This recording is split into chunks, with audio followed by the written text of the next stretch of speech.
Bushwhacks were some of the worst days I've ever had in the mountains, or life, really. Whereas Panther Mountain is totally opposite. It's a mountain on top of a crater. I think the weather challenges on this incident were particularly difficult. It was really the development of New York State. Catskills were responsible.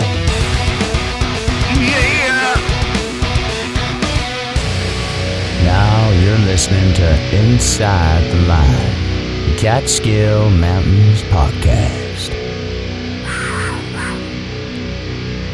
All right. So once again, got to go to the auto settings. I'm always not ready for this. Oh, yeah. All right. Crack it open for the new year, right? If you say so, I'm ready to roll. Same. All right. I'll go first. Cheers to 200 episodes, to great 2025, and to the new year. And here's to all of our listeners voting this the region's best podcast. Thanks to them. Fantastic. Yeah. Did you notice a little different sound with that crack? It sounded a little crunchier. Yeah, crunchier, like a hard cider. Apple. Yeah. Nice. Ooh, what is that? King's Highway. Ooh, we'll have to talk about that later. Yeah. Brute. Oh. It's a brute. That's what caught my eye. When it says brute on it in big bold letters, I'm thinking it's for me. It's for you and for the podcast. And his first look is that it's a lot of alcohol, unlike his IPAs. So good. Yeah, he's still trying to think. So once again, episode 202. So tonight we had award-winning photographer Raymond Salani on here. He's going to talk about his photography sessions. He's just starting out in the Catskills. So he's up to 11 peaks, I think he's done. Wow. So good for him. Yeah, so but he's an award-winning photographer. He's been all over the world. So we're going to have a chat with him tonight, and it's going to be fun. But also, let's say Merry Christmas to everybody and Happy New Year. This is going to be a Happy New Year. So 2026 is coming along. I think it's this is released on New Year's Eve, correct? Is it? Yeah. All right. Yeah. I'll believe you. Oh, no, wait. No, this is the day after New Year. So Happy New Year's. Happy Jesus. New Year's, folks. Happy 2026. Yes. Happy 2026. So, yeah. So, God damn. Okay. So we really was shooting the shit. We don't have anything nice to talk about, Ted. Tonight? Really? Yeah. No, there's some good stuff here. I added some good stuff. Okay. Yeah, we don't have to start the new year off on all negative notes. Although there are some negative things in our notes to talk about. There definitely is, unfortunately. So, what do you want to hit it off with? Like, do you want to do about the? We'll go. How about we go by date? So, unfortunately, Connecticut. A while back, we had this. I had this on for one of the episodes, but we just didn't get to it. We didn't get to cover it. A cab driver from Connecticut was found in the Catskill Reservoir, I believe, Croton Falls Reservoir. So, and this looks like it was December 11th. So it was a while ago. It was a couple weeks ago. A cab driver who earned a living picking up people at the Metro North Station and New York Village went missing the week of December 11th and had last been seen picking up a passenger in the middle of the day. Days later, his body was found floating in a nearby reservoir on the Croton Falls Reservoir. It's starting to unfold. 66-year-old Ozurl Zahunov Zabara Orbzez was dumped in the body in the Croton Falls Reservoirs, and he's from Danbury, Connecticut. Apparently, on Monday, December 1st, they announced him missing from the Brewster train station. What exactly happens, I haven't followed up with this too much. is still unknown. Taxi cab driver's family in Danbury reported him missing, and his taxi car was soon found abandoned in the parking lot of the Purdy train station and swept for fingerprints and DNA. On Sunday, the gruesome discovery was made that two fishermen were fishing in the Croton Falls Reservoir, noticed a body floating, and they called 911, of course. The victim's cousins estimate he was probably carrying roughly $200 cash of his murder, and police believe the murder may have been part of a robbery. So Putnam County Sheriff says it's possible the suspect knew the area well and hoped that it's hopped on the train into Purdy and then threw his body in the reservoir and hopefully get away. So following up on this, I mean, it's been a couple weeks, so give me a sec. Tad, did you I have anything that you wanted to add to this? It's a sad thing. Just makes you wonder how many other bodies are there in the various reservoirs that make up the New York City water system. Correct. Yeah. Jesus. I mean, we're going to talk about that next too, as well. So, searching further, it says detective have made progress in the murder of Aurelio Zuhino Orbez. Santos Vasquez Ramirez walked out of the Putnam County Sheriff's Office with a smile on his face, but according to authorities, not hold back detailing the murder of the 56-year-old taxi driver. He admitted to killing him over a dispute over a taxi fare. He further stated that after the killing, he dragged his body in the woods into the reservoir off the magnetic mud road. He was 27 years old. He arrested and was charged with murder and robbery after tracking him through video surveillance. So you're always being watched by Big Brother. So just remember that. So that's good. That's good to hear. But once again, Tad brings that up. How many more bodies are we going to be finding on the Ashokan Reservoir?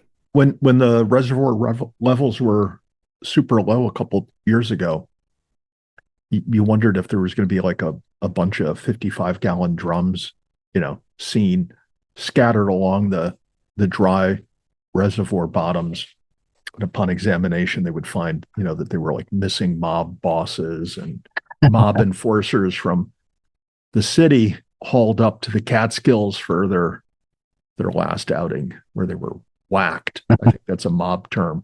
Yeah. You call it bushwhacking. Mob just calls it whacking. And they don't mean a stroll through the woods, if you know what I'm saying, Vern. No wonder why you gotta get a permit to go access those areas, is because they're strictly like the mafia doesn't need a permit. They just go out there and throw the drums out there. So interesting. Sad to hear it for this fellow, especially as something as trivial as, cab fare. Wow. Yeah. Why? I mean, that's just absolutely freaking insane to dispute over what could be $12 probably. I mean, he wasn't being taken from freaking the top of Maine all the way down to New York City. I guarantee it wasn't even a dispute of that much money. So yeah, it was just like a pickup at the local train stop. Yeah, I mean, have you ever been to that area? I am familiar with what it looks like and stuff like that. Croton Falls, the beautiful falls area, but could be one of the more photographed areas in Westchester County is the dam on the one end of the Croton Reservoir. And I'm generally familiar with that area. Years ago, I used to do a lot of cycling over there. I've never been to that train station. And I've never ridden in a taxi over there. But if I do, I'm going to pay my fare and move on. Right. Yeah, definitely. So unfortunate news. And speaking of reservoirs, let's jump into this. Yeah. So this is swimming along. Swimming along, floating along. God, that was a horrible joke. The New York City is buying more acres to protect so they're spending millions to protect the water to avoid spending billions to protect the water that is coming into New York City. So what I gathered from this and a bunch of other news articles is that New York City keeps buying areas to protect the water so it doesn't get kind of polluted, so they don't have to build a a system to what is it called? Oh, Filter man. the water. Filter the water yeah, going into New York City. So they're buying all this land, spending just millions, so they don't have to spend billions to put in a filter system to bring the water from the Catskills down to there. So their recent purchase was 48 acres up in Westchester County that was worth $12 million, just north of the Bronx. And this will help them, once again, kind of like protect this area so that buildings and stuff aren't being built in that area to pollute it going down into the reservoir, well, the reservoir, like watershed area of New York City. So 90% of New York City's drinking water passes through the reservoir, the Catskill Reservoir up near Westchester. And they said that they're going to buy 48 acres and to protect it so there's not buildings to pollute it. So on one hand, you're just like, God damn, this is actually very smart. And then on the other hand, you're just like, what's going to happen from here on out? Like, is this going to be like the Gould stuff going on and they're just going to freaking buy everything all over the Catskills and nobody's going to be able to live up there ever? So, well, they have historically, I think, for the past 20 years, if not longer, been buying up a lot of land under the auspices of protecting the Catskill area, the watersheds in the Catskill around their reservoirs. And they kind of scaled back that process. I think it was about a year ago, they entered into a new agreement with the Catskill municipalities not to just unilaterally go around buying more land in the Catskills, that they would kind of seek approval from the municipality before they went in and bought land in that municipality. But this land that's the subject of this article is down in Westchester County. Westchester County generally doesn't have a problem with real property tax revenues. It's substantially built up already. The land that they're buying here looked like it was land that eventually would be developed into townhouses, apartments, condominiums, maybe single-family homes. But the concern for the city of New York and acquiring this land would be primarily people fertilizing their lawns, because people go out and they spread weed and feed on their lawn multiple times of the year. That weed and feed, when it rains, a certain portion of it will make its way down into the reservoir. And then that fertilizer just promotes algae growth, which becomes a big problem for the city. So I think that was their primary concern. Unlike in the Catskills, where one of their main concerns is in-ground sewage disposal systems, which could fail and then lead to bacteria, E. coli, whatever, getting into the water, and stream bank erosion. Those are the main concerns in the Catskills. Downstate, though, it's Scott's turf growing fertilizer. Yeah. So there you go. I mean, we learned back, I forgot what episode, with Marlene, that a lot of people, facing south of the Catskills and stuff, just use all these fertilizers and stuff like that, weed eaters, stuff to get rid of the dandelions. They think the dandelions is somewhat not good for your lawn or stuff. You want to make it look like a goddamn Yankee Stadium. But, this is what they are thinking of in ahead of time, is that if this gets bought out, everybody, if it becomes single home or condominiums will just have somebody paid for it to take care of it and make it look like stuff. Or, you're talking about apartments.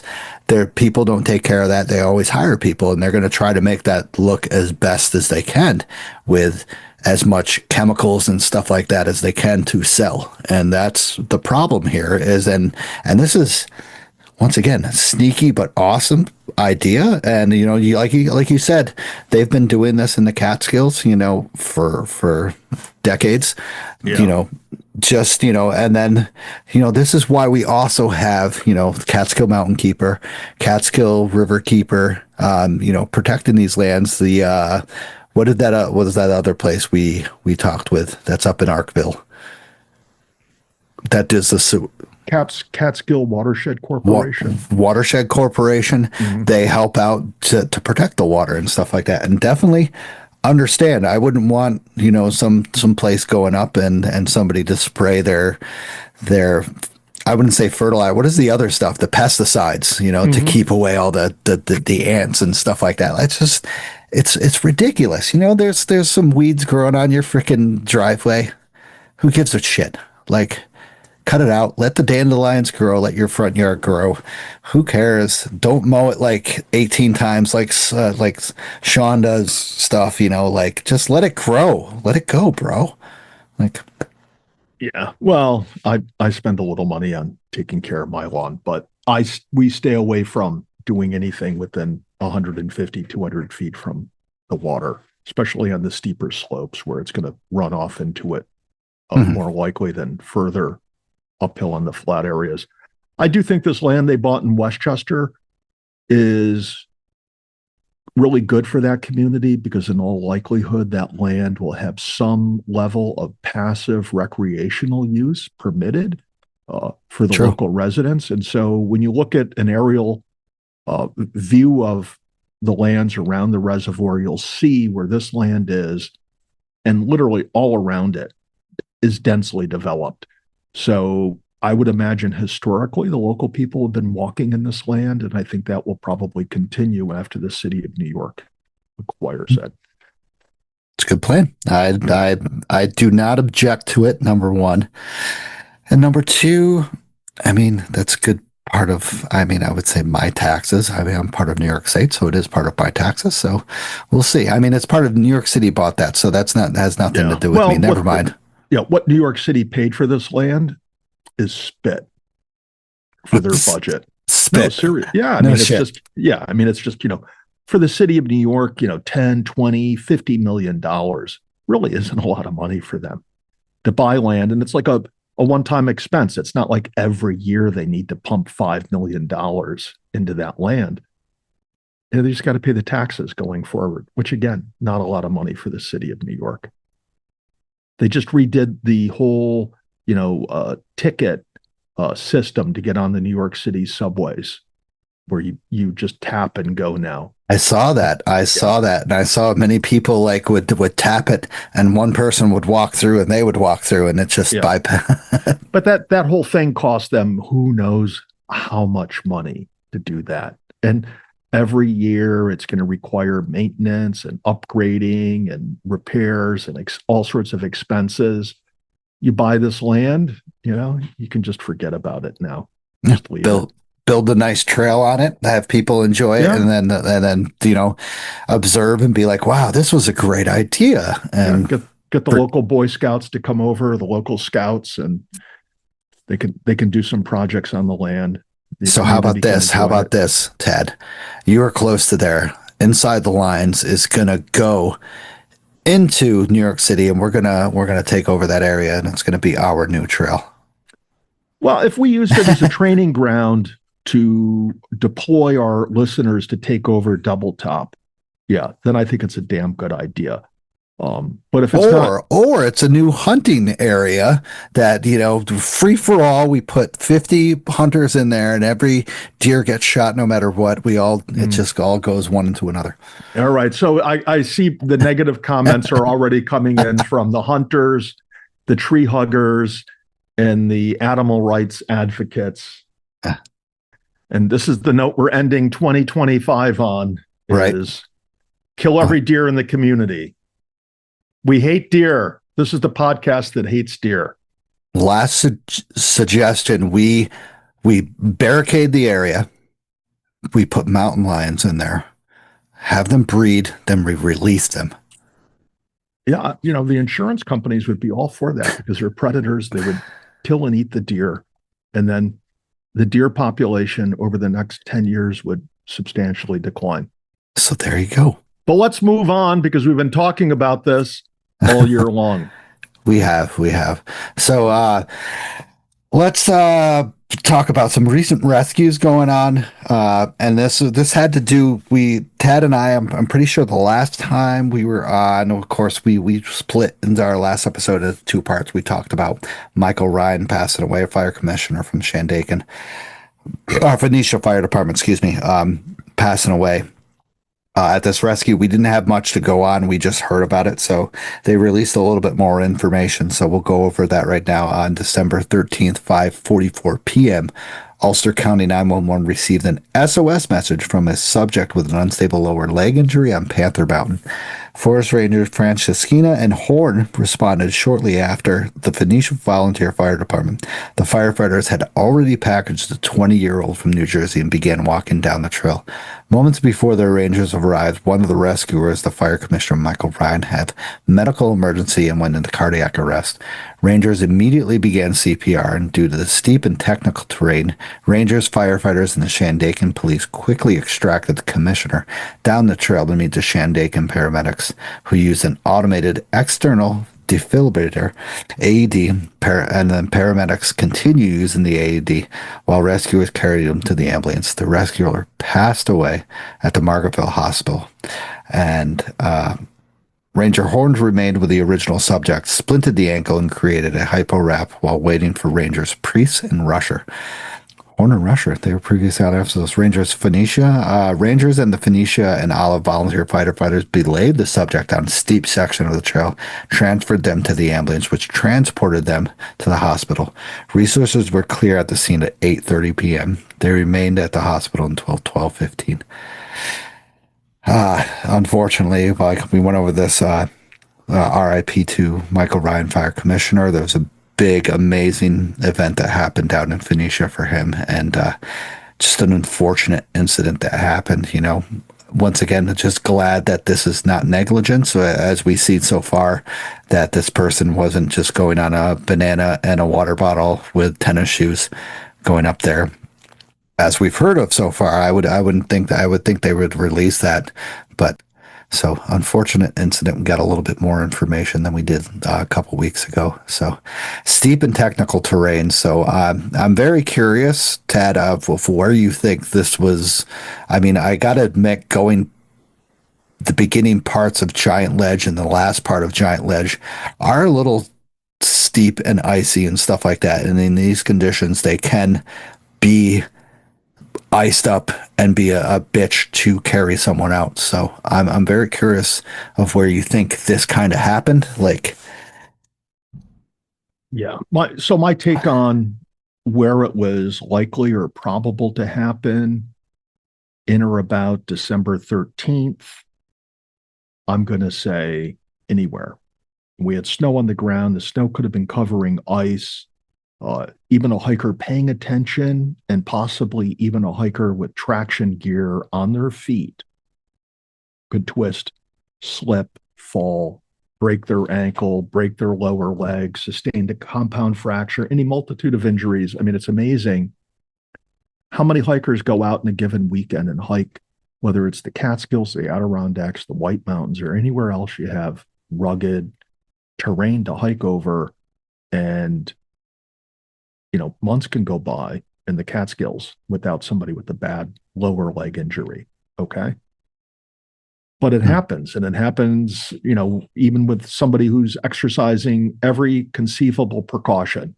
So you don't know whether there's any blame or no blame to put on this 20-year-old from New Jersey who injured himself on Panther Mountain.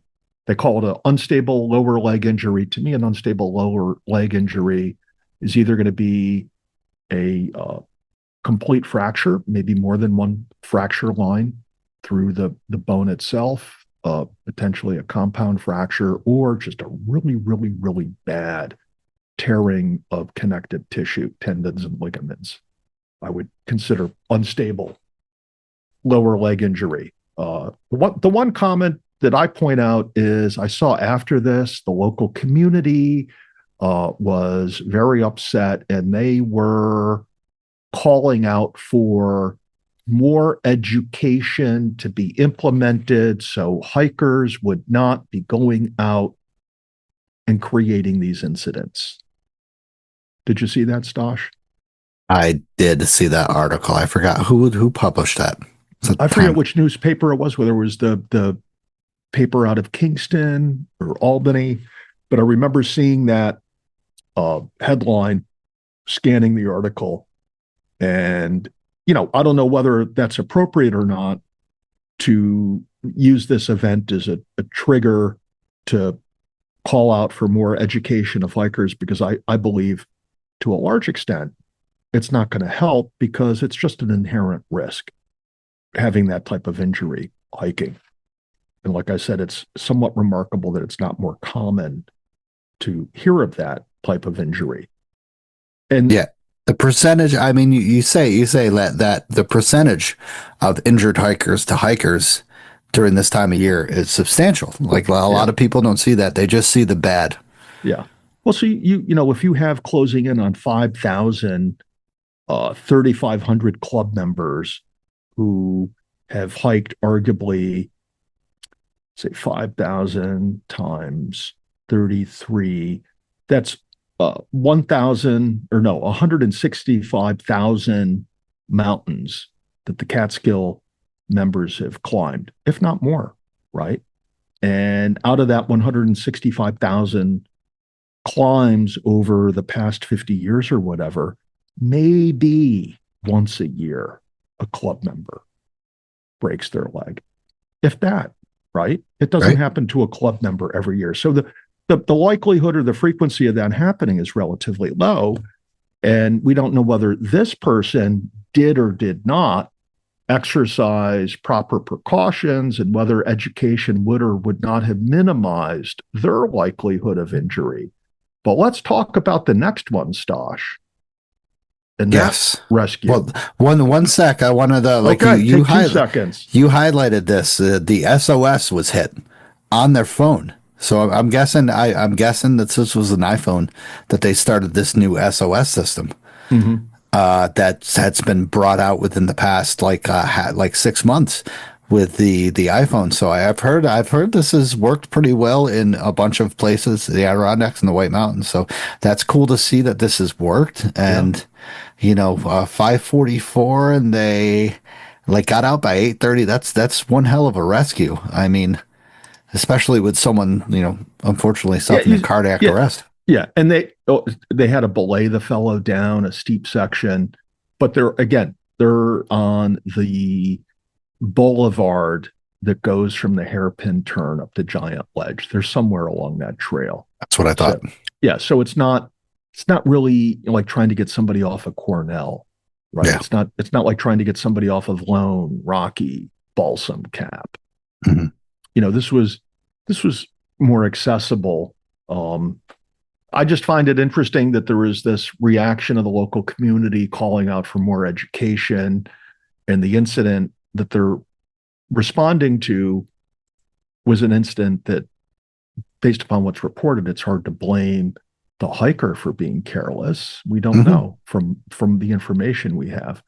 Or maybe they should promote Inside the Line, the Catskill Mountains podcast, a little bit more, and they get a little bit more information out, or promote their local stuff of the 3,500 Club, the Catskill Mountains Keeper, the stuff like that, Yeah, I mean, so it's an interesting thing. I think you in New York State, to get a hunting license, I think you need to take some level of test, right?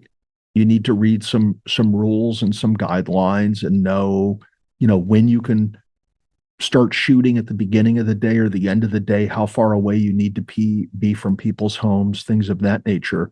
You need to have some basic information. Yeah. Why isn't the same with hiking? True. If somebody can go to REI or just Amazon and have delivered to their house, a bunch of gear, and then show up at the Denning parking lot, opening their Prime delivery boxes and stuffing stuff into their brand new backpack and pulling off the tags as they do it, and then setting out, on a really, really cold January morning to go out and hike to Rocky. Maybe before they do that, they should have to take like a 4-hour, virtual course in basic safety. Yeah. Of the shit you're going to hit when you go up to those areas. Yeah. Yeah. So, you talk about that, and then we have another rescue in the area, of course, on December. Same area. I mean, yeah. I mean, Yeah, so December 21st, same time, basically, 5:50 Yeah. p.m., Ulster County 911 called Ray Book Dispatch requesting Forest Ranger assistance to locate two lost hikers on Giant Ledge Trail. The wind chill temperature was 0 degrees. One of the hikers was wearing jeans and uninsulated boots. What'd you say? Did you say he was wearing beans? Did you say? I didn't hear that. Start with a J, jeans. Jeans. This is like a throwback to 1972.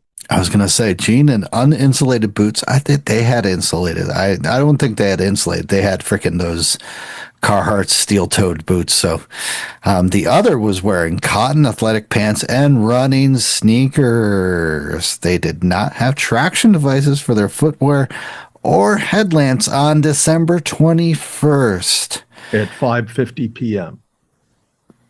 It's dark. It's headlight time. Headlight time is 4:15. That fucking not even 3:45 is when you start panicking. That's when I start panicking. I'm just like, okay, get out the headlamps. This shit's hitting the fan. So let's okay. So hold on. Let's take a second. Headlamps. Take a second for silence of these people that have just. God bless America. So. On their descent, the hikers got lost in low light conditions and ended up approximately a quarter mile west of the trail.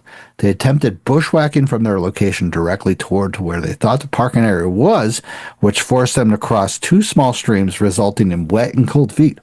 They texted 911 that they were lost, which gave dispatchers their coordinates. Rangers Jeffries and Rusher hiked up the icy trail and eventually saw their tracks leading off trail. At 7:15 p.m., about an hour and a half after the call, Rangers reached the 36 and 38 years old. You think that they would be this old that they would know their shit, but no. From Congress, I don't know where that is. Rangers provided hot tea, headlamps, and dry socks. Rangers led them back to the trailhead and educated them on winter hiker safety. Resources were clear at 8:30. So basically the same situation, but this happened in a happy ending instead of a tragic one. So, well, stop right there. Stop. You say it had a happy ending. Could you imagine if you were one of these guys, and from my perception of Ranger Rusher, when he shows up on the scene, do you think he's just totally chill with what these dudes were doing, what they didn't have, that they're lost? Absolutely. This is they're really, really trained for this. Being in search and rescue, man, with their mission ready. The way they are when they hold these these but don't meetings. They tell them that was just really stupid? You're hiking in jeans, sneakers, no headlamps. What the fuck were you thinking? Oh, dude, I mean, I'm pretty sure that Ranger Slade mentioned that before. He's just the stare that he has going into the person. That's what I'm talking about. Yeah, kind of it shows that, man, I'm saying something in my head. You better be reading what I'm saying. Yeah, I'm not going to say it out loud. You tell your wife that you're going to be home at 5 from your hike, and next thing you know, it's 8:30, and you're walking in the door from the hike. You get that look, right? Oh, yeah. You got to think that the Rangers have that down. Maybe they don't even have to say anything. It's just the look. Okay, so we're up to the point where the Rangers find these guys. They give them ice or hot tea and dry socks, right? Led them back. They led them back to the trailhead, educated them on winter safety, and resources were clear at 8:30. So, now, Ted, you showed a map of this. I mean, you kind of have an idea where they were, right? Well, so the description is they're west of the trail, and they crossed two streams. So do you think that's where on the map cutout that I have between the spring and the campsite to the south, that they head west from that point? I agree. 100%. And then they go south over those two streams. Now, there could be other water courses that just aren't shown on this map, because if they had crossed the second one, they were really, really close to where they needed to be to pick up the trail. True. Yeah. True. It seems like, there's three streams. Of course, you have the bridge crossing, that you first you're on trail, but when you're off of the trail, you're at the Giant Ledge trailhead. You can kind of see the one stream that's going. You can see and hear it, and then the other stream is kind of fate in the background. But those are two streams. So I'm very curious of like what you said, where they bushwhacked west. That's that's pretty far off trail. Yeah, and let's just remind ourselves that one of the two is just got sneakers on. How is it that he really got more than 200 yards down the trail? Why, right? Why didn't he just say, "No, I'm not doing this. This is dumb. I need to turn around." Right? I couldn't imagine that. You're getting like snow over the top of your sneakers. You got to be slipping and sliding. You have to be aware that like it's getting late in the day. I mean, what's going through their heads? Yeah. And then the funny thing is, you say that like we're like 3/4 of the way up the trail, and we're like like a little bit of slipping. We're like, all right, let's throw our spikes on. These guys go all the way up to Giant Ledge and back down, and then they're okay with it. like a quarter of the way up the trail, I would have been like, spikes seem pretty good. Like, let's go. Cotton athletic pants. All right. So here's athletic. Yeah. Right. I think they had the inside the line logo on them. Right? Oh, with the big fire tower, like on the like, how they have stuff written over the back of, between the waistband and the butt area of jeans and sweatpants. Now we should have our own brand that's like inside the line with an arrow. Okay. So one of the things I thought was interesting is notice how in this report, unlike the other one, fire rescue wasn't called in. Ooh. Right? Remember how we talked about how the locals bitched that hikers need more education on safety and proper protocols so this stuff stops happening? And then like 10 days later, two young guys out there arguably doing something really stupid, stuff that you should be educated not to do if you don't know better already. And so why is it that there was no local fire response to go out and find these guys?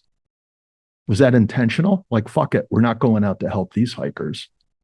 True. I mean, I don't think the volunteer firefighters around there are dedicated. So they're dedicated, but again, why is it with the guy with the leg injury, they send out everybody, including the former fire commissioner, right? Goes out. They had, the big shots out there, big response for that. These guys, they just send out two rangers. So with interesting, isn't it? It is. I mean, I can't, based on my search and rescue experience, is that the rangers will help, like, ask to call when there is a need for the firefighters and stuff like that. So let's say, like you said, this person already knows they have a sustained ankle injury. We need backup. We need it immediately. Let's go. These firefighters show up. They get up there quicker than the rangers. They do this. Now we have two idiots that are located off trail.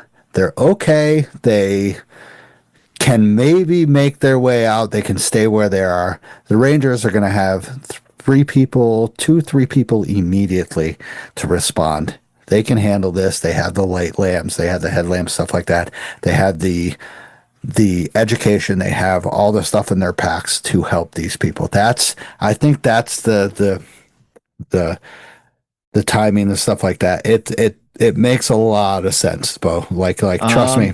I'm going to disagree with you because I can't. It's closing in on 6:00.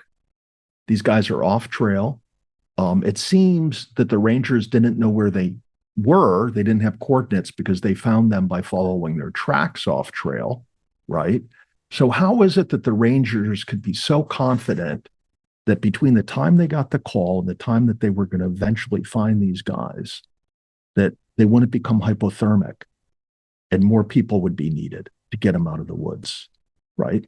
I mean, true, but like you got to true. Let's just stop at true. These guys, Giant Ledge is their area. Like you never get a call to Pika Moose. You never get a call to Table. Slide maybe, but Giant Ledge and Panther. I mean, Panther not at all, but like Giant Ledge is their place. It's like Catskill Falls is the Giant Ledge of the central part of the Catskills. Well, sorry. Giant Ledge is the Catskill Falls of the central part of the Catskills. It's just no. I'm not going to disagree with that. I'm not going to disagree that these guys know their way around there and all of that. I'm suspicious of the fact that the Rangers could be so confident that they didn't need backup, right? Because that's what you're thinking is the Rangers know the area and that they're confident they're going to be able to find these guys, and that when they find them, their situation will not have deteriorated to the point where they're going to need more help getting them out of the woods. So from the outset, they don't call in more help. And I read the sequence of events from the fire rescue being up there a couple weeks before. One of their members dies, really out there on the mountain. He was just pronounced dead at the hospital, but he dies on the mountain. And then there's the call out by the local community that the state or somebody should jump in and educate hikers more because they're tired of this. And then less than a week later, two guys from Congers, which is in Rockland County, are, can we say, grossly unprepared for the conditions? Abnormously unprepared. Yeah. Their situation is not the function of bad luck. Their situation is really the function of being unprepared. And being unprepared in a way that proper education would have made them prepared for that situation. So I find it really interesting that there's no fire or no local rescue response that's called out to that. And I'm just saying that because I want people driving up in their cars to the Catskills to hike, when they're listening to this, think, gee, better triple make sure I'm prepared. Because I can't take for granted that somebody's going to come out and save my ass if I need it. Yeah. And that's why, we have the podcast. We have a bunch of different 3500 Club, Catskill Mountains Club, stuff like that to educate us. But unfortunately, some people don't do that research that we do. Some people just jump into it thinking that the place is going to be plowed and salted like the streets of. Yeah.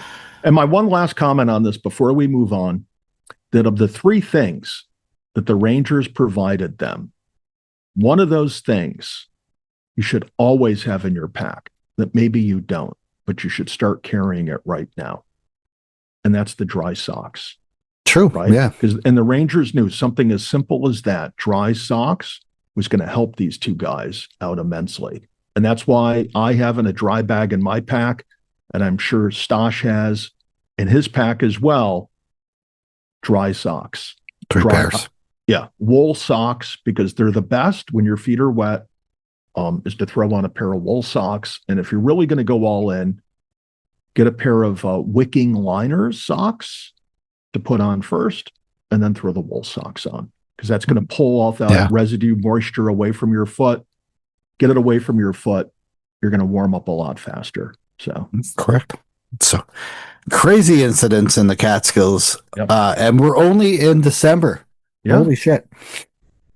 All right. So you're going to hear more of this from inside the line. So we'll see. So thank you, Tad, for shooting the shit. Really appreciate it. Also appreciate the monthly supporters, Bob McLean, Chris Kirby, Jeff Jotz, Vicky Ferrer, Mikey S., John Camisi, Summit Seekers, Desert City Radio, Betsy A., Denise W., Vanessa, Jim C., and Eric. Thank you guys for supporting the show. Really appreciate it. Also, really appreciate the amazing sponsors of the show. Outdoor Chronicles Photography. Capture your love story against breathtaking backdrops with Outdoor Chronicles Photography. Molly specializes in adventure couple photography, and she'll immortalize your moments amidst the stunning landscapes of the Catskills, Adirondacks, and the White Mountains. She'll craft timeless images that reflect a unique bond in nature's grandeur. Embark on an unforgettable photographic journey with Outdoor Chronicles Photography. Don't hesitate to get a hold of Molly on all platforms. Also, discover the wilderness with Trailbound Project.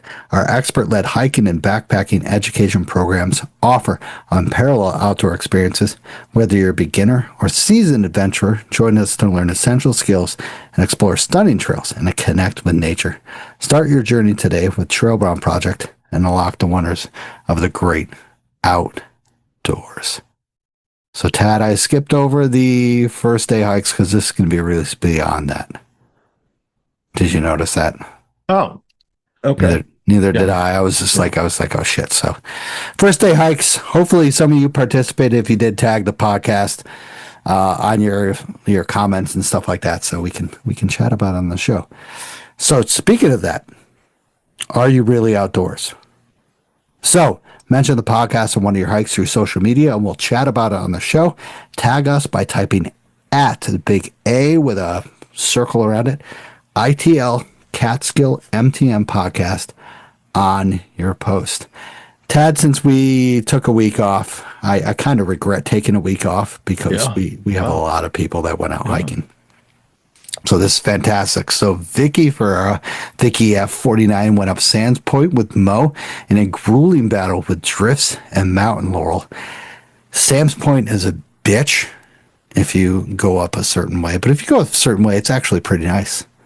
So I'm guessing they didn't go up the way that was the most preferred way to go up Sands Point. So have you ever been up there? Yes. Yes, it's a nice little area. The goddamn, what is it called? What's that? The shale area that they have up there is pretty neat. Yeah.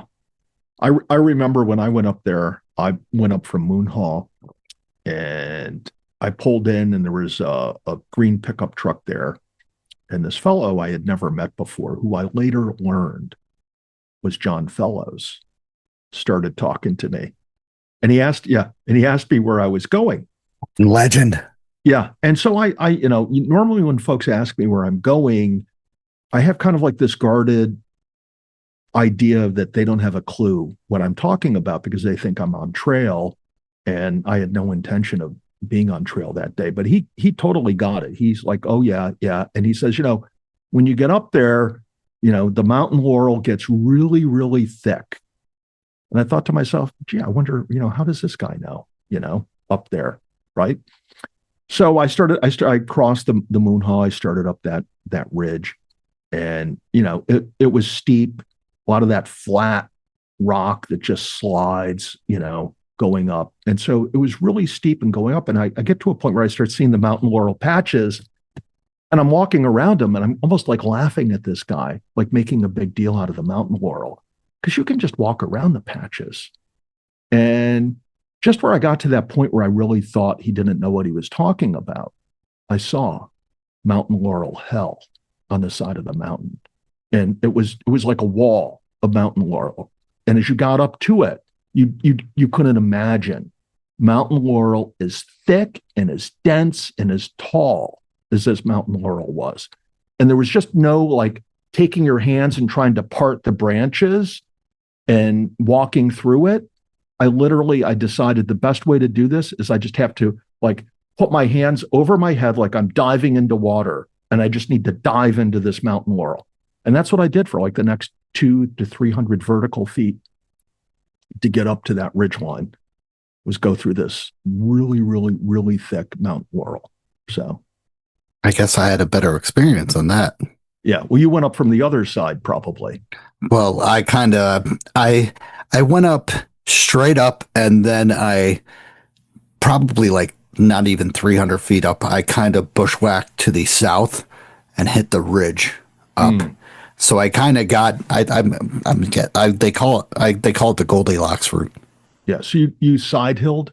Yes. Yeah. I went for the ridge proper, like just went up 90 degrees to the ridge. That's a bitch, man. Yeah. I'll say it was, on the one hand, yes, it was a total bitch. And the mountain laurel was ungodly thick. I mean, it was just like epic. I've never seen mountain laurel like that before. Not even in my nightmares was the mountain laurel that thick.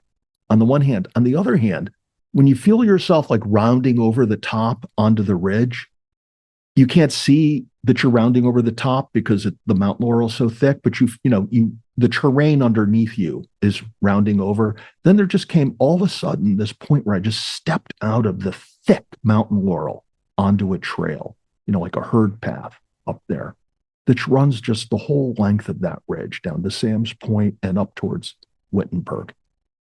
It was surreal. Yeah. It was like trail magic without the trail, but it was a trail. Exactly. Yeah. Exactly. So good job, Vicky. I think Vicky's going after her 100 highest. So good job, Vicky. Lisa Morales, Chaotic Kazotic, went up Panther Mountain. Kelsey G, Hiker Yogi, went up Balsam Lake Mountain. Once again, everybody was out. I'm just astonished by this. Nick Hazel, Golden Money Cat, went up Rusk and also had a amazing picture from the Ferncliff Forest Fire Tower. Amazing spot across the east side of the Hudson. Check it out if you haven't. I mean, Rusk is always a great place. So Josh, my buddy Josh, headbanging high peaker, greatest name ever in Instagram ever. Did Giant Legend Panther for more on his grid. Josh is going after the grid. A lot of people on this are going after the grid. It's pretty cool to see. Was he up there on the 21st? Was he wearing sweatpants? I don't think so. Not Josh. Josh is a smart dude. All right, good. Josh is a very smart dude. Plus, he has freaking headbanging hair. So you notice Josh. Trust me. Sean and Scott went up Tremper to finish the Fire Tower Challenge. So Catskill Mountains Brew. And Sean also went up with me, Zorro, and Steve. Balsam and Eagle was a fantastic time. We'll talk about that later. Scott also, Catskill Mountain Brew, went up in the High Peak. Then a week later did Bearpen and Fly. So they were all over the place. Once again, this is 2 weeks. So sorry. Yeah. Everybody, this is like it's out of control. It's awesome, but it's awesome. So Steve, aka Environmentality, is that how you say it? Environmentality? That's awesome. Just take another sip of, what is it, a rum and coke? Environmentality. That's awesome. Yeah. Steve, who I hiked with up Balsam and Eagle, went up Blackhead on the east. His photos were basically insane. I mean, I don't know if this is his first time going up the Blackhead on the east side during the winter, but that's the place you want to avoid. Definitely. Unless you're equipped for it. Correct. But it's just with micro spikes and even I don't think I went down that once. And that was when I was like doing my first round of 3,500 winter peaks. And I'm just like, never doing this again. Not at all. Well, you went down it because you didn't know better at the time. Now you know when it's going to be icy conditions, go up it, don't go down it. And preferably if it's icy conditions and you're going to go up it, you're going to have hill sounds or better run. Correct. So good job. Todd Bold, a.k.a. T-Bold Outdoors, went up Balsam Lake Mountain and went up Plateau. He was supposed to drop off some goodies for me, some Hudson North, but unfortunately we couldn't meet up because he did Balsam Lake Mountain. I was doing Balsam and Eagle. So we couldn't meet up. So next time. He's got some vanilla chai for me from Hudson North. So I think you're just glossing over that. What is this with a listener is hooking you up with some special Hudson North cider? Tell us more about that. Todd is my man. We've been in contact for a long time, and we exchange each other's thoughts on the Hudson North and ciders and stuff like that. Okay. So he influences me to get some different ciders, and then I as well. So in the old days, we'd call a person like Todd then a supplier, right? He's a supplier. All right. So he's Todd. Thank you for being my supplier. Very good, Todd. Okay. Let's move on to Daniel Passes. Yeah. He went up Blackhead and got somewhat of a view. And then his next hike, he went up and snowshoed Balsam. So once again, people getting out in different conditions. They went up to spikes one time and then went up to snowshoes. So it's fantastic to hear everybody's got these different conditions they can experience it all. So Nicholas, Golden Money Cat again went up Southwest Hunter in beautiful winter conditions.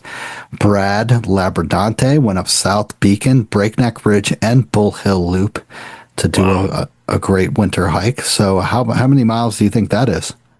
It's good stuff. Yeah, it's a lot. That's some pretty varied terrain Nice. too. Yeah, and it's just really interesting terrain over there. So God, I gotta get down there. yeah, Sorry. totally dig it. So hiker Joey. So Joe is back. Did Mhm. Wyndham High Peak for 15 of 33 winter peaks, then did Twin and Indy Heads for 16 and 17 of his 33 winter peaks. Rachel Jean, the Gypsy Queen, did the Panther for 1 out of 4 winter peaks. Getting close, Rachel. Can't wait. Mhm. Let us know. Let us know. We'll hopefully join you. Jeff Jotz and Orla did the Balsam Eagle, then did 4.5 miles on the AT in Warwick. It's missed Jeff Jotz and Orla by a day, so that stinks. Chris Gallagher, a.k.a. Catskill Fly Fishing, went up slide on Christmas. Congratulations, Chris. Cami, a.k.a. Cam 5, went up Friday before the crazy storm that hit. Julie McGuire, Queen of the Catskills, tagged us, went up Tremper and hit massive amounts for blowdown on Tremper Mountain that should have probably been taken care of by some person that will be unnamed. We will not name him, Sean. Very interesting. Did you say Sean? Sean. Yeah. Yeah, we'll just delete that part. Scion 72. Hit him up. So, so Julie, sorry you had to go through that. I mean, you wouldn't have had to deal with that on Thomas Cole. You know. So Julie, just call our attorneys, Dewey, Hikemore, and Howe, and they'll represent you in a personal injury claim against the trail maintainer for that area. And just recently, Rob Rock, I hope he said his name correctly. He just did this like not even an hour ago. Went up North Dome and Cheryl with Marv from the Catskill Mountain Club. So congratulations, Rock, and hi, Marv. I don't know if he still listens to the show, but Marv's a cool dude. Definitely. Cool. A lot of people, did their first round with at least 1 or 2 hikes with Marv, kind of a Catskill legend. Absolutely, Catskill legend. So also buy us a hard cider to support the show. If you think we're doing a good job and you want to support the show, buy us a coffee, hard cider. It's called buymeacoffee.com, but I call it hard cider because that's what we do. Rate the show. 5 stars is the only thing accepted. So thank you to everybody who's rated the show. I don't know if it does anything good for us, but makes us look good. So. Yeah. I think so. Yeah, and I think it helps gets our sponsors more recognition. Correct. Those sponsors are awesome. They're the best. Also, let's see who is drinking something. I think we are both drinking something because we both cracked it open at the beginning. We celebrated. What do you got? Yeah, so in a twist of events, it just so happened all of the beer I had in the fridge were in bottles, and I knew that wasn't going to generate the distinctive cracking sound that this podcast has become noted for. But I did have the last of a 4-pack of hard cider, which I got a couple weeks ago and drank it over the time off I've been taking over the holidays. But I've got this Kings Highway Fine Cider New York Brut. 0 sugar added, 0 sugar. So this stuff is as dry as a cider can be.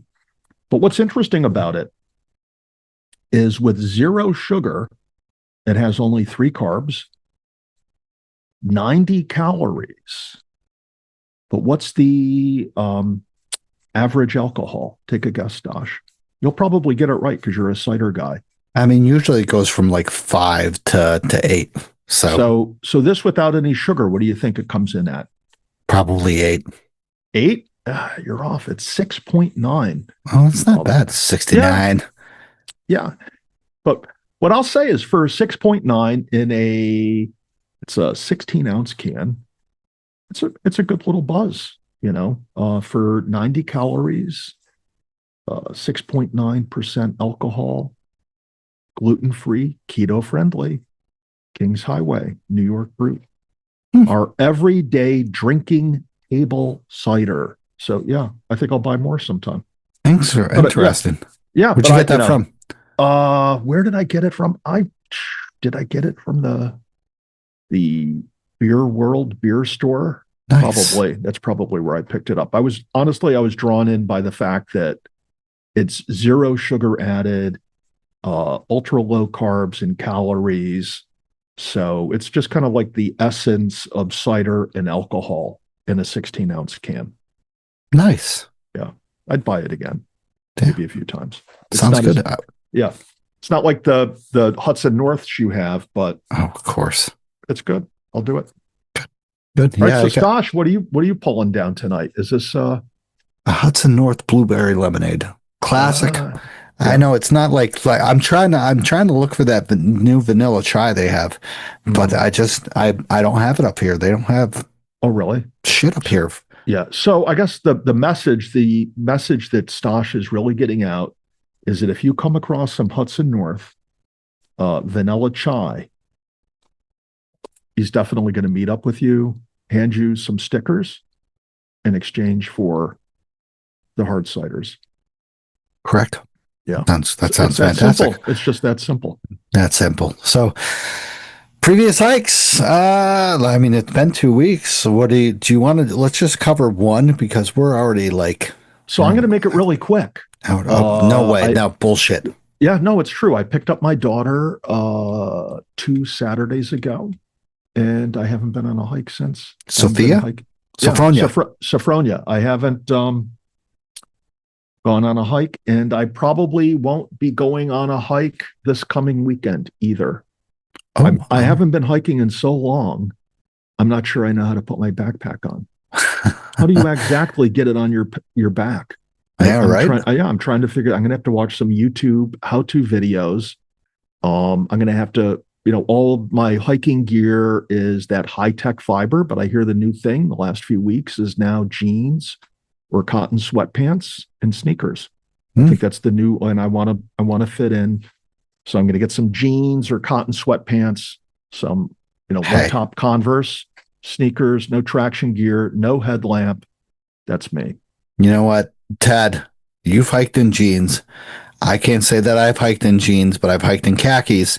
So guilty, but not guilty. I am not guilty of not using spikes. I'm not stupid. Yeah.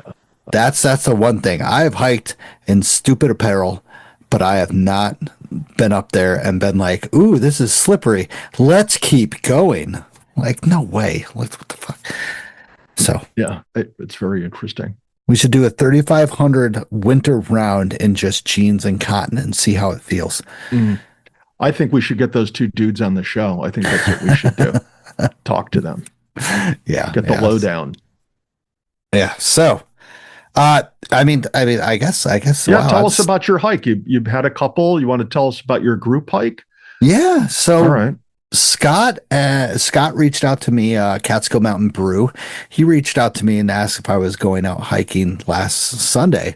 And I was like, sure, I have the Eagle to get off my list of winter high peaks for the winter 35ers. And he was just like, well, we're going to do Balsam and Eagle. And I was like, fantastic, let's hook up. So me, him, Sean, which is, oh my God, I forgot his Instagram name. But we hooked up at Rider Hollow, and we went up. Did the classic kind of like I would say the Balsam Eagle loop. We went up to the left. We did it counterclockwise. Did Eagle, then hit it back down. But the interesting thing, the whole parking lot right away was ice. It was seriously pure ice. And I was just like, all right, this is pretty cool. So I threw on spikes right away. The other guys kind of didn't. They threw it on, though, after the bridge crossing. And they're like, okay, maybe we got to throw spikes on. I'm like, was it still icy going down the trail or just in the parking lot? Both. It was kind of like snow, but a little bit ice here and there. So it's kind of like you don't want that one little slip to happen. Yeah. So why do you think it is they didn't put their spikes on right from the get-go? Oh, because lower elevation. It didn't look like much. So were the rocks sticking through? Not bad. Okay. They weren't bad. And to be honest, quarter of the way they were like, okay, maybe we should, we're starting a little bit to gain. You hit the junction. a little bit before the junction, they put them on, and that was like right there. I mean, you hit the junction, you start gaining an elevation. So we hit the junction, gained an elevation, didn't hit any significant snowfall until the second junction where you're coming up with Bel Air and Balsam. And little ice here and there. You got some of those rock outcrops where you hit some ice. But when we started to hit that junction of Bel Air and Balsam, you start hitting drifts. Like there was nice trench, but there was freaking like 2 to 3 foot drifts. And we all carried our snowshoes with us. Or no, wait, no, we didn't have our snowshoes with us. We didn't. So we were all like, we know that there's not going to be a significant snow. And to be honest, it's one of those like hit or miss times of when like, you're going to use the snowshoes every 200 yards to go through that plow of drift. And then such, and I mean, we all know that call in between there of Balsam and Bel Air is pretty windy. It was actually fantastic because we had some crazy wind. I actually got windburned on my face because the whole way when you're going up Balsam and then through Eagle, that wind was coming over from the west, just like Alex said, and it was hit my face the whole time, and it was our face. And when I got back down and we got done, I could tell my one face was like all red, and I was like, oh shit, that's like windburn. That's pretty cool. But we hit some pretty crazy drifts going up. Once again, like, you wear your snowshoes, you don't wear your snowshoes, you're wrong either way.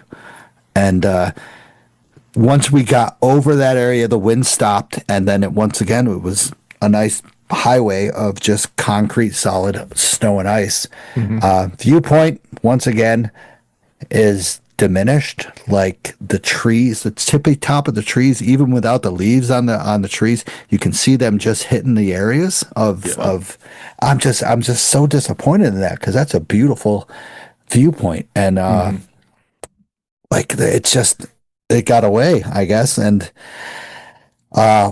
continued on, we summited Balsam, went down, went over to Eagle. Once again, you hit a little bit of drifts, but we were coasting right along. It got considerably colder as we went down and up to Eagle. And I was just like, we stopped and took a little break. I'm like, is it just me or is it getting colder? Like, and somebody was just like, yeah, it's actually like feeling like it's getting a little bit colder.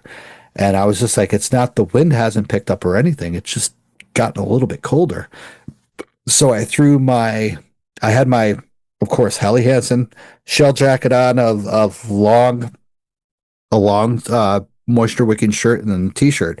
I threw my Bergeron Summit sweater on, which is like a moisture wicking sweater. It's pretty good.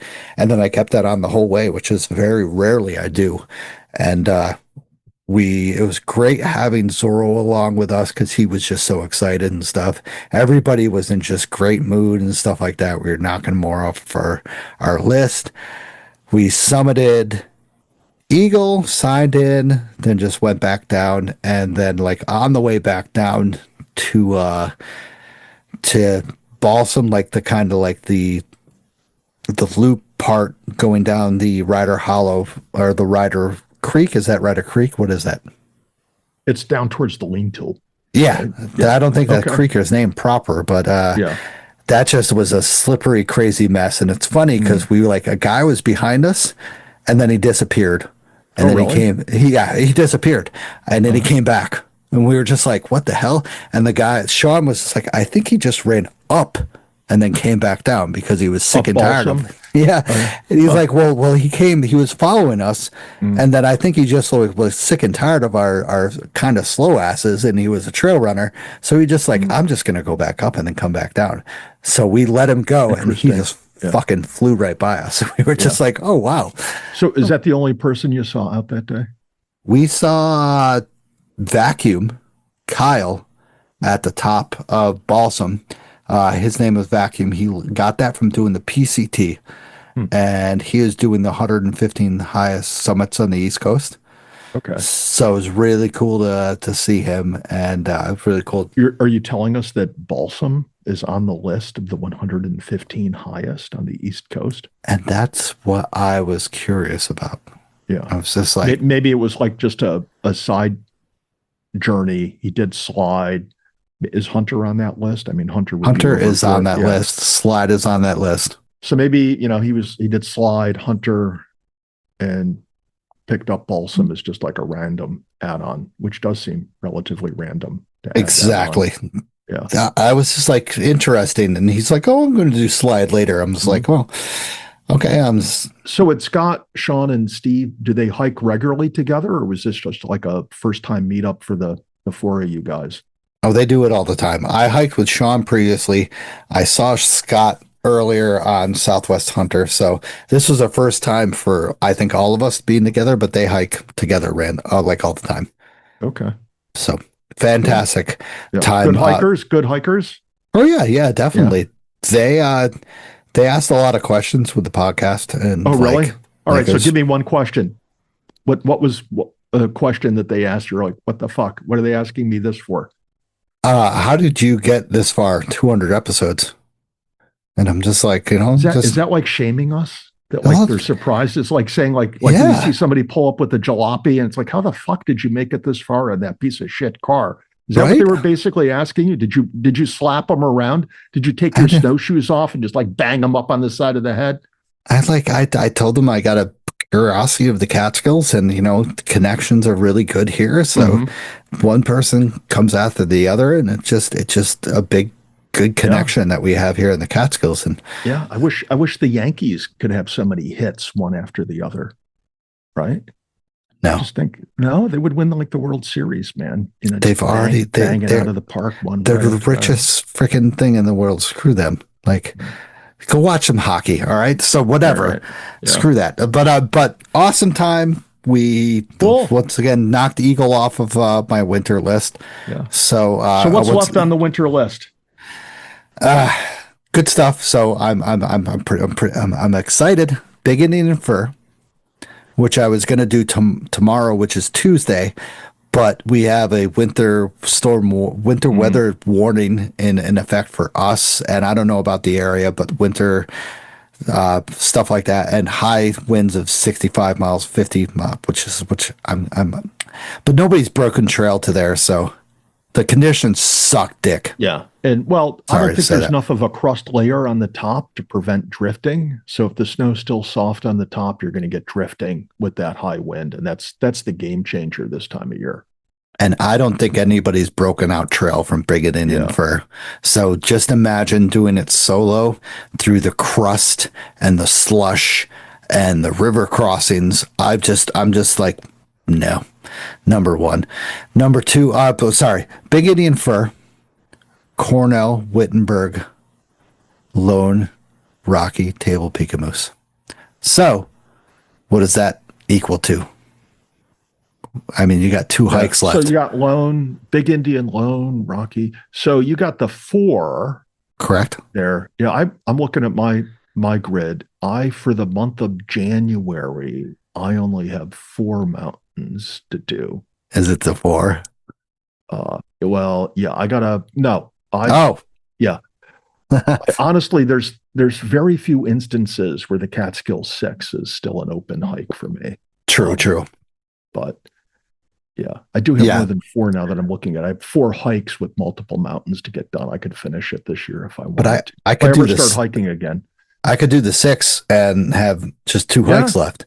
Yeah, well, if you want to do the 6, man, I'm down for doing the 6. Because I haven't hiked in 3 weeks. I feel that I'm entitled to hike like a double in the month of January. You're going to do the 6 and then Devil's Path the next day. Yeah, I'll do the Devil's Path. The Eastern 4 is on my list. That's a great hike. I was actually talking to somebody or messaging somebody yesterday about my memories of doing the Eastern 4 of the Devil's Path in the winter. Nice. Just big fun. So not much left. We'll see. Right, so did you guys go hang out after your Balsam Eagle hike? No, Scott wanted to. Scott heads up north. He wanted to stop at Westkill, and I unfortunately was heading west, so it would have been like 45 minutes out of the way So we didn't hang out afterwards. So, but Yeah. You got that pizzeria near Margaretville. Oakley's or Oak something. oh yeah, Oakley's Bar and Grill. Yeah, Yeah. I haven't been there in a while. They recently changed ownership, so I'm looking forward to it. Last time Jessica and I went there, they didn't have fries or lettuce. Wow. So it was like, fries or lettuce. That's. But you don't need either of those to have a good pizza. It's a grill. Their burgers were fantastic. So. Oh yeah. Okay. Yeah. All right. So. All right. Let's move along. I know I'm not going to say anything. We're freaking going on. Well, I'm trying to distract. I'm trying to distract from the fact that I don't hike anymore.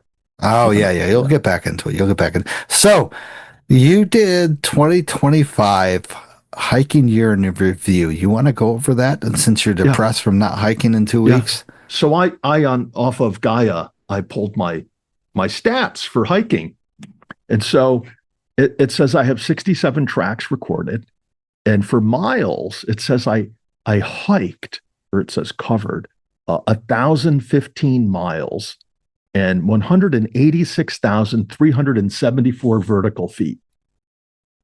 And that's all I get. You're not impressed by that? Well, I'm that's pretty impressive. I mean, it's so fucking impressive that I thought to myself, that's just wrong. I mean, that's just wrong. Do you think it is? Oh yeah, it definitely is. So I actually, remembered as I looked at that number, 1,015 feet. Seriously, my wife would have divorced me if I hiked that much in 2025. So I looked at everything, and it had in there, when my daughter and I were out in Death Valley driving around in the Rubicon on all those like gnarly, unimproved roads, I was using the Gaia to keep track of our mileage, but I didn't toggle from hiking to driving. So it recorded all that mileage as hiking. So after you back out the 613 miles that we did in Death Valley, I come in at I take it as a reasonable number of 401 miles. Right? Good. Well, now I feel better. Yeah. You did more than that? I did 401 miles and 132,626 vertical feet. That was 2026. And according to my grid, 2025. For 2025, I did 99 Catskill high peaks. Wow. Congratulations. That sounds. Yeah, thank you. I'm also like a half a mile away from the all trail, so I could have squeezed in a few more high peaks if I wasn't all trailing. You're like stretching that further and further, like half a mile, dude. Come on. How big of a bitch of a half a mile is that though? Because in Catskill all trails, it can be a crazy bitch. No, it's that terrace lean-to trail. That's it. Oh, going up Long Path? No, up Wittenberg. Oh, wow. So my plan has been to bushwhack out to it and then just hike it from the lean-to back to the trail proper up Wittenberg. I just can't hike out there, go up and down the trail and do something else. And it's just other things have come up, but I'm in no rush to get this done. But my 401 and a half mile, pales in comparison to some of our listeners who are out there just cranking out vert and miles every weekend. But I'll take it. 401 miles. It's better than just 1 mile. Correct. And you put this on there, so I was just like, I was curious. So Jessica and we did this, and I was just like, I kept telling her and stuff. So I don't know how many hikes it was, but I did. So lame. 248 miles. That's good. I'll take it. It's not bad. Once again, I can't get out every weekend, every Tuesday. I can't get out that I have. So I am very ecstatic about that. So it's pretty good. I don't know how many elevation gain. We didn't calculate that because once again, you added this like last second. And I was just like, what the fuck is this? Yeah. I can't say that I don't know what I did. So I had to, once again, like half of what you did, I'm proud of that. That's good. But 1,000 miles covered. And I was kind of curious. I was like, so I calculated that. It was like 15 miles per hike. And I was like, do it like I don't remember Tag going on like some crazy like 70-mile hikes like yet. Yeah. But I was Yeah. like, it could be Well, done. I'd say this summer or this whole year, the number of days I did more than 15 miles, maybe 10, 12 days. I did more than that. Nice. My ballpark, the bread and butter hike for me is between 10 and 15. That's where most of my hiking is. Yeah, and then your knees die and you're dead. That's really my hip goes first and then the knee. Oh, okay. So, wow, we're old pieces of shit. That's right. Yeah. So what about I mean, let's a little bit moving on to like, what about your resolutions? Do you have any resolutions for 2026, buddy? Okay. Well, even though I had you down to go first, I'll give my New Year's resolution. We can talk about whether having a New Year's resolution is important to have or not to have. I'm kind of a believer that you ought to have a plan or a purpose driving what you do to minimize on idle time or wasted time. But having said that, I'm not going to say that my New Year's resolution for 2026 is really a goal or purpose driven towards accomplishing anything other than my aim in 2026 is to reduce my plastic use and consumption yet again. Nice. A couple of years ago, I gave up on single-use plastic containers, and I feel good about that. Not buying, a Coke or a Gatorade or a water in one of those basically throwaway plastic containers. And my aim going forward is to try to focus on trying to eliminate to the greatest extent possible using single-use plastic containers, because plastics are such a big problem for our environment and society. Consumers should really shy away from that, almost to the point of like demanding that things be packaged in either biodegradable or more recyclable containers. So that is my resolution for 2026, reduce my plastic footprint even further. Nice. Fantastic. I was thinking about this. I really don't have any resolutions, as in 2025 was a great year. And Jessica and I did a lot of like progressing as turns into like environmental friendly and stuff like that. Our front yard is going to become a bee garden, a butterfly garden and stuff like that. So we started that. Our plastic use and stuff like that has gone down significantly because Jessica is just conscious aware of all that stuff. She doesn't want to do that. She's very good about that and stuff. And I just want to kind of live more freely and stuff like that and not give a shit about anything, and just to have fun, and I try to influence people to be positive, pass that positivity, even though you might be having a bad time. But if you have a bad day, it's not worth giving someone else a bad day to pass that on. I've felt like that for the past couple of years, and I try to stay positive. Today I went to work, my back fucking hurt like crazy, but I didn't tell anybody. I just kept that positivity going and tried to smile with people around me and stuff like that. And it didn't bring the mood down. And I just want to pass that on. It's just, I'm sick and tired of all the negativity and stuff like that. I'm sick and tired of just all that stuff. I don't have the greatest job, but I have a job. I have a great life. I have a great friends. I have a podcast that I enjoy doing every week. I enjoy talking about the Catskills. So what else is there to complain about? My back hurt today. Who gives a fuck? I can I can make it better tomorrow, stuff like that, or it can get better. So I guess I don't, is that a resolution? Yeah, well, I think, it's kind of like this stoic point of view, that there's a lot of things in life you can't change other than your attitude towards them. Yeah. And if you want to walk around with a pissy negative attitude, that's kind of a choice to have a pissy negative attitude. Or you can walk around like a dog, right? A dog could have a really bad day, but Stasha's holding up his arms, but dogs never let you know that they don't complain, you know, they don't try to, piss off other people and pass it on to others. Dogs are generally always in good moods, right? So, and they do reflect the moods of their owner.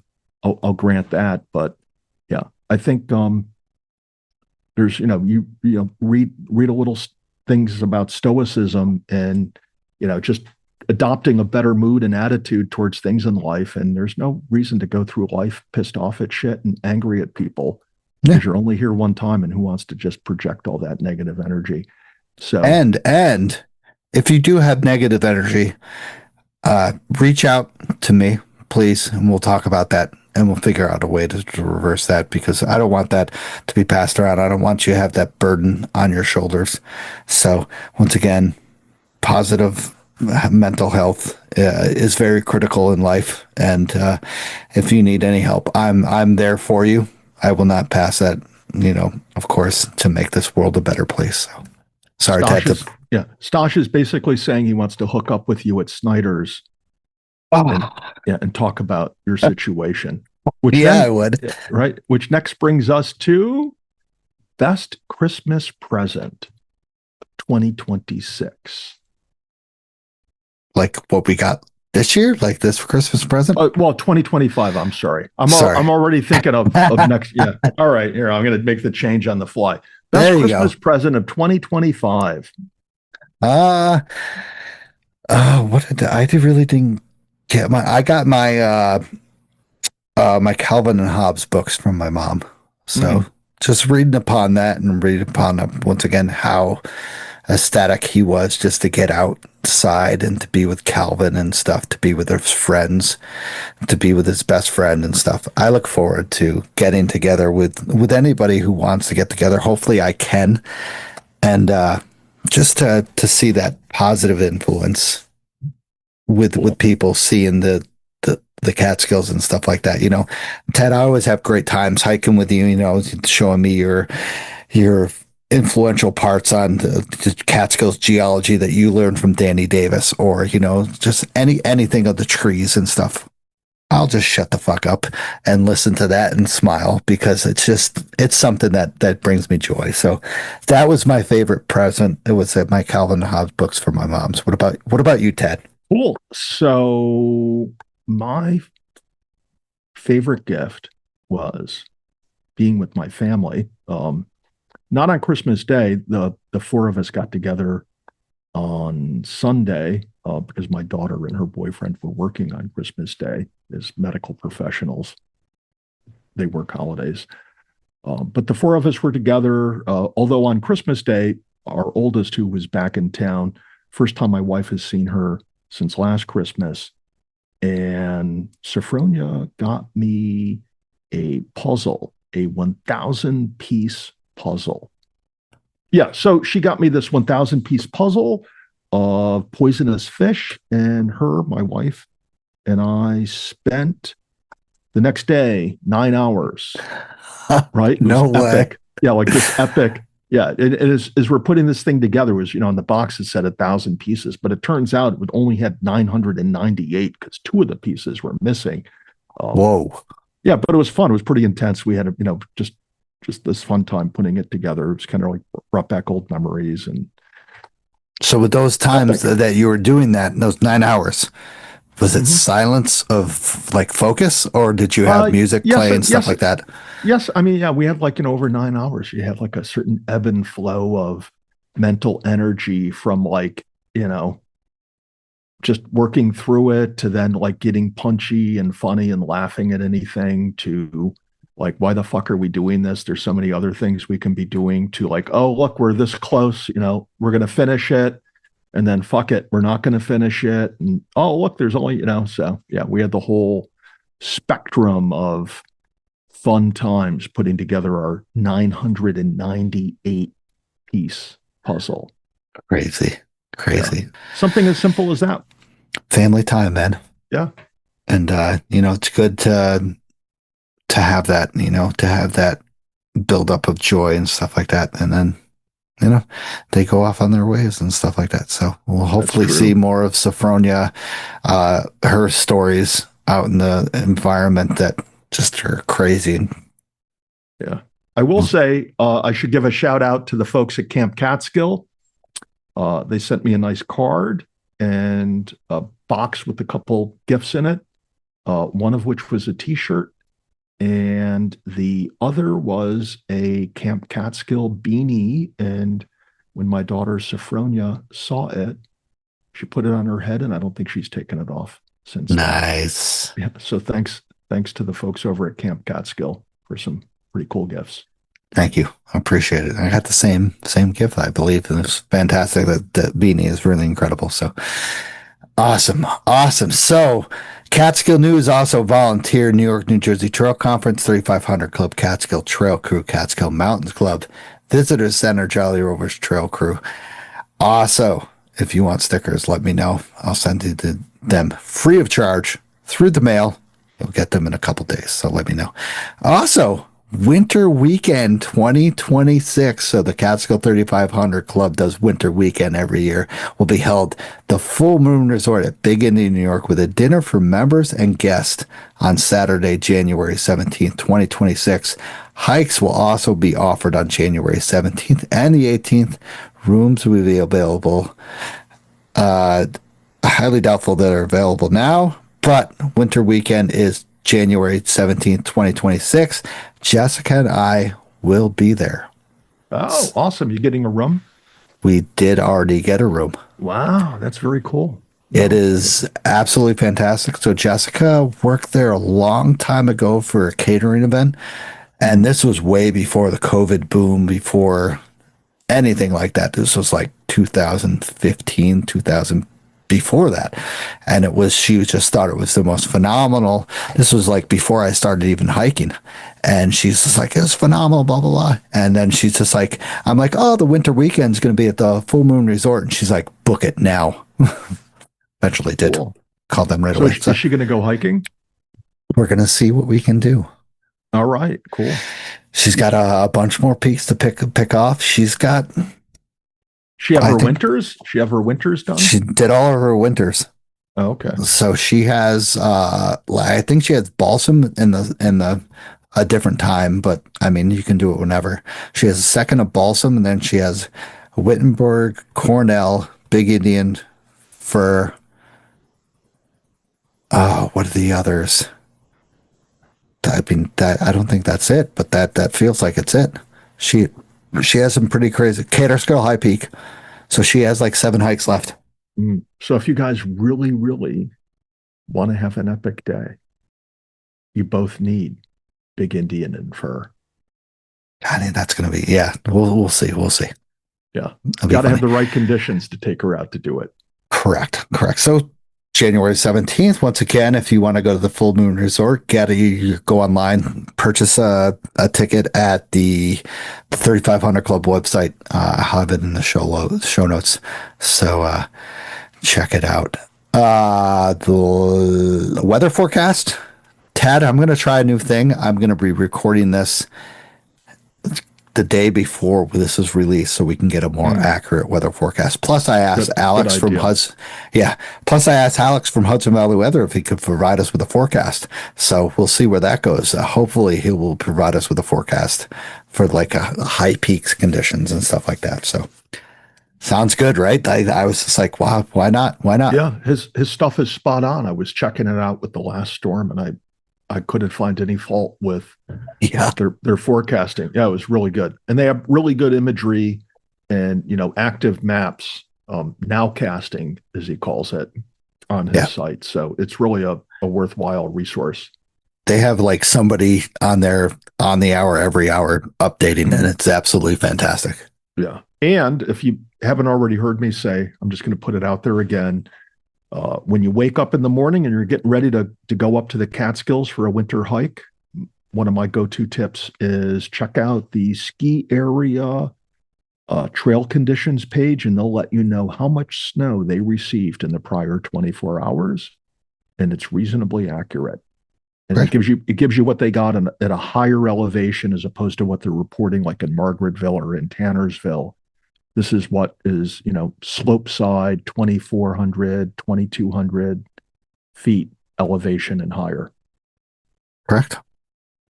It's always a good resource of information. So, and don't just check one, check all. Yeah. Bel Air, Hunter, Plattekill, Wyndham. The club. The club. They probably only give information for exclusive members that fly in the helicopter. Yeah. Here is your winter weekend forecast, sponsored by us, really. So, on Friday, January 2nd, expect partly cloudy to sunny skies with a high of a blistering 7 degrees and a low of negative 22 in the wind chill. Dress up, it's going to be cold. On Saturday, expect similar conditions, but with mostly cloudy skies in the afternoon. A high of 14 degrees and a low with the wind chill of negative 11. On Sunday, January 4th, expect partly sunny skies with a high of 14 as well, and a low reaching negative 22 during the day. So bundle up, everyone. It is a cold but great weekend. So, all right, let's get on to the last set of sponsors, and then we'll get on to Raymond. So, discover Camp Catskill in Taylorsville, your ultimate hiking store. Find top quality gear, apparel, and accessories for all your outdoor adventures. The expert staff is here to help every hiker, from beginners to seasoned pros. We also carry a variety of unique Catskill souvenirs and gifts. You can also visit us online at campcatskill.co or in the store for your next journey. Gear up and start with Camp Catskill. Also embark on a transformative journey with another summit. Another summit is dedicated to serving veterans and first responders with free outdoor activities. Activities like walks in nature, paddling, hiking, and even backpacking. Join a supportive community to rejuvenate in nature's embrace. Experience camaraderie, adventure, and healing at no cost. Take your next step with another summit and ascend to new heights of resilience and joy. Apply today on anothersummit.org. All right, so let's get on to the guest of the night. Let's go. So tonight, award-winning photographer Raymond Salani III, correct? The third? Correct. Joins us tonight to talk about his, it's kind of self-explanatory, his award-winning photography that he's done, and he's starting to venture up in the Catskills. To my knowledge, he has done 11 peaks now of the 3,500, so he's getting there. But he has been all over the place in the United States and in the world, correct? Where you've been other parts of out of the United States as well? Not for photography, just in family Europe trips when I was younger, but there are places I definitely saw that I want to go back with my camera if I get the chance to. Yeah, so been everywhere. So U.S. mostly, but his photography is based mostly in U.S. And now he's bringing himself up here to the Catskills, to the place where he should have been first. The Catskills are the first place you should ever visit. No, I'm just kidding. No, just kidding. But what's your? I started at Hunter Mountain skiing when I was younger, though. Oh, nice. So when how old were you when you started that? Before I was talking. So I didn't start talking to like real words until like age 3. So my parents had me on skis by 2. Wow! So you were back in the days of when the Slutskis owned it and stuff like that. I knew the Slutskis personally, the whole family by like age 5. See, this is like Ray. This is nothing for you. You were part of the Catskills before I was even part of the Catskills. So shame, Stash, shame. I think Terminator said it right. I'll be back. I am back. And you are. So so Raymond, let's break it into give listeners a little background about yourself. You know, how you got into kind of being outdoors photography, stuff like that. But you started up in Hunter. So why don't we begin there? First off, I'm thrilled to be with you all. Thank you. And let's get started. I grew up in Morganville, New Jersey, which is just a central town in between 2 byways of the state, not highways, but byways. Went to Muhlenberg College for undergrad and then University of Connecticut for grad school, where during grad school, to reduce my stress, I often took pictures at night because I was up on a hill. Sunsets are often great, so I had a little time to myself to decompress a little bit and then have to go back to the books. That's where the photography came in. And now I currently live in Tinton Falls, which is about 20 minutes from my parents currently. And outdoors wise, I started out actually learning this first days on skis were out in the Tetons, Wyoming, and Teton Village with my family when I was like age 2 to 2.5. And Wow. then like, to get onto what my dad wanted, not just always go out west. Where's a training mountain, Hunter Mountain, right in the part of the Catskills was the go-to weekend trip for he and I. Occasionally, my mom and my sister would come along with us, but the trips were always better because we got more skiing in versus they wanted to have a lavish lunch. We wanted to go right back on the hill. So we ended up getting, and my sister's skiing suffered as a result because of her lack of compliance to stay in ski school. But I did graduate eventually the Hunter Ski School, got to ski with, which for me was wanting to ski with my dad where he wanted to ski, not just be able to just get down the hill. And I wanted to be an expert at it. So he's like, you're going to learn. You're going to go to ski school. So being with the Hunter, when was this like your time frame of as a kid when you did go on up the Hunter often? Probably age 5 all the way through high school. We even had certain traditions, like we weren't really football fans, but how's the mountain? Half the crowd's on Super Bowl Sunday. Let's go ski. Twice the runs for us. Plus, Yeah, it's a secret. You could be home for probably the next 3/4 of the game. My mom, when I was super young, always wanted me to go to bed early on Sunday for school on Monday. So we'll be home earlier. and you guys make the drive up from New Jersey up to Hunter. How long was that drive? It was 3 hours each way from there. Wow, that's dedicated. Was it just because of kind of like the elevation profile of Hunter Mountain was kind of the best mountain, closest mountain to you? It was the closest, best real mountain. Like if you go actually to southern Vermont, it's actually even less of a mountain back in the day because they had top to bottom mogul runs. They had they had their legendary sometimes bad ice storms that would just like that we were as hikers we throw our crampons on, but they would have those conditions allow us to if you could ski Hunter well and his worst days on his best days, you're a skier. Nowadays, they tend to groom a lot more, and so it's less as desirable. So for the weekend fun, that's where I'm going in sort of more into the hiking this season anyway. Yeah, and now with the back in the days, like there was no snowmakers and stuff like that back then, was there?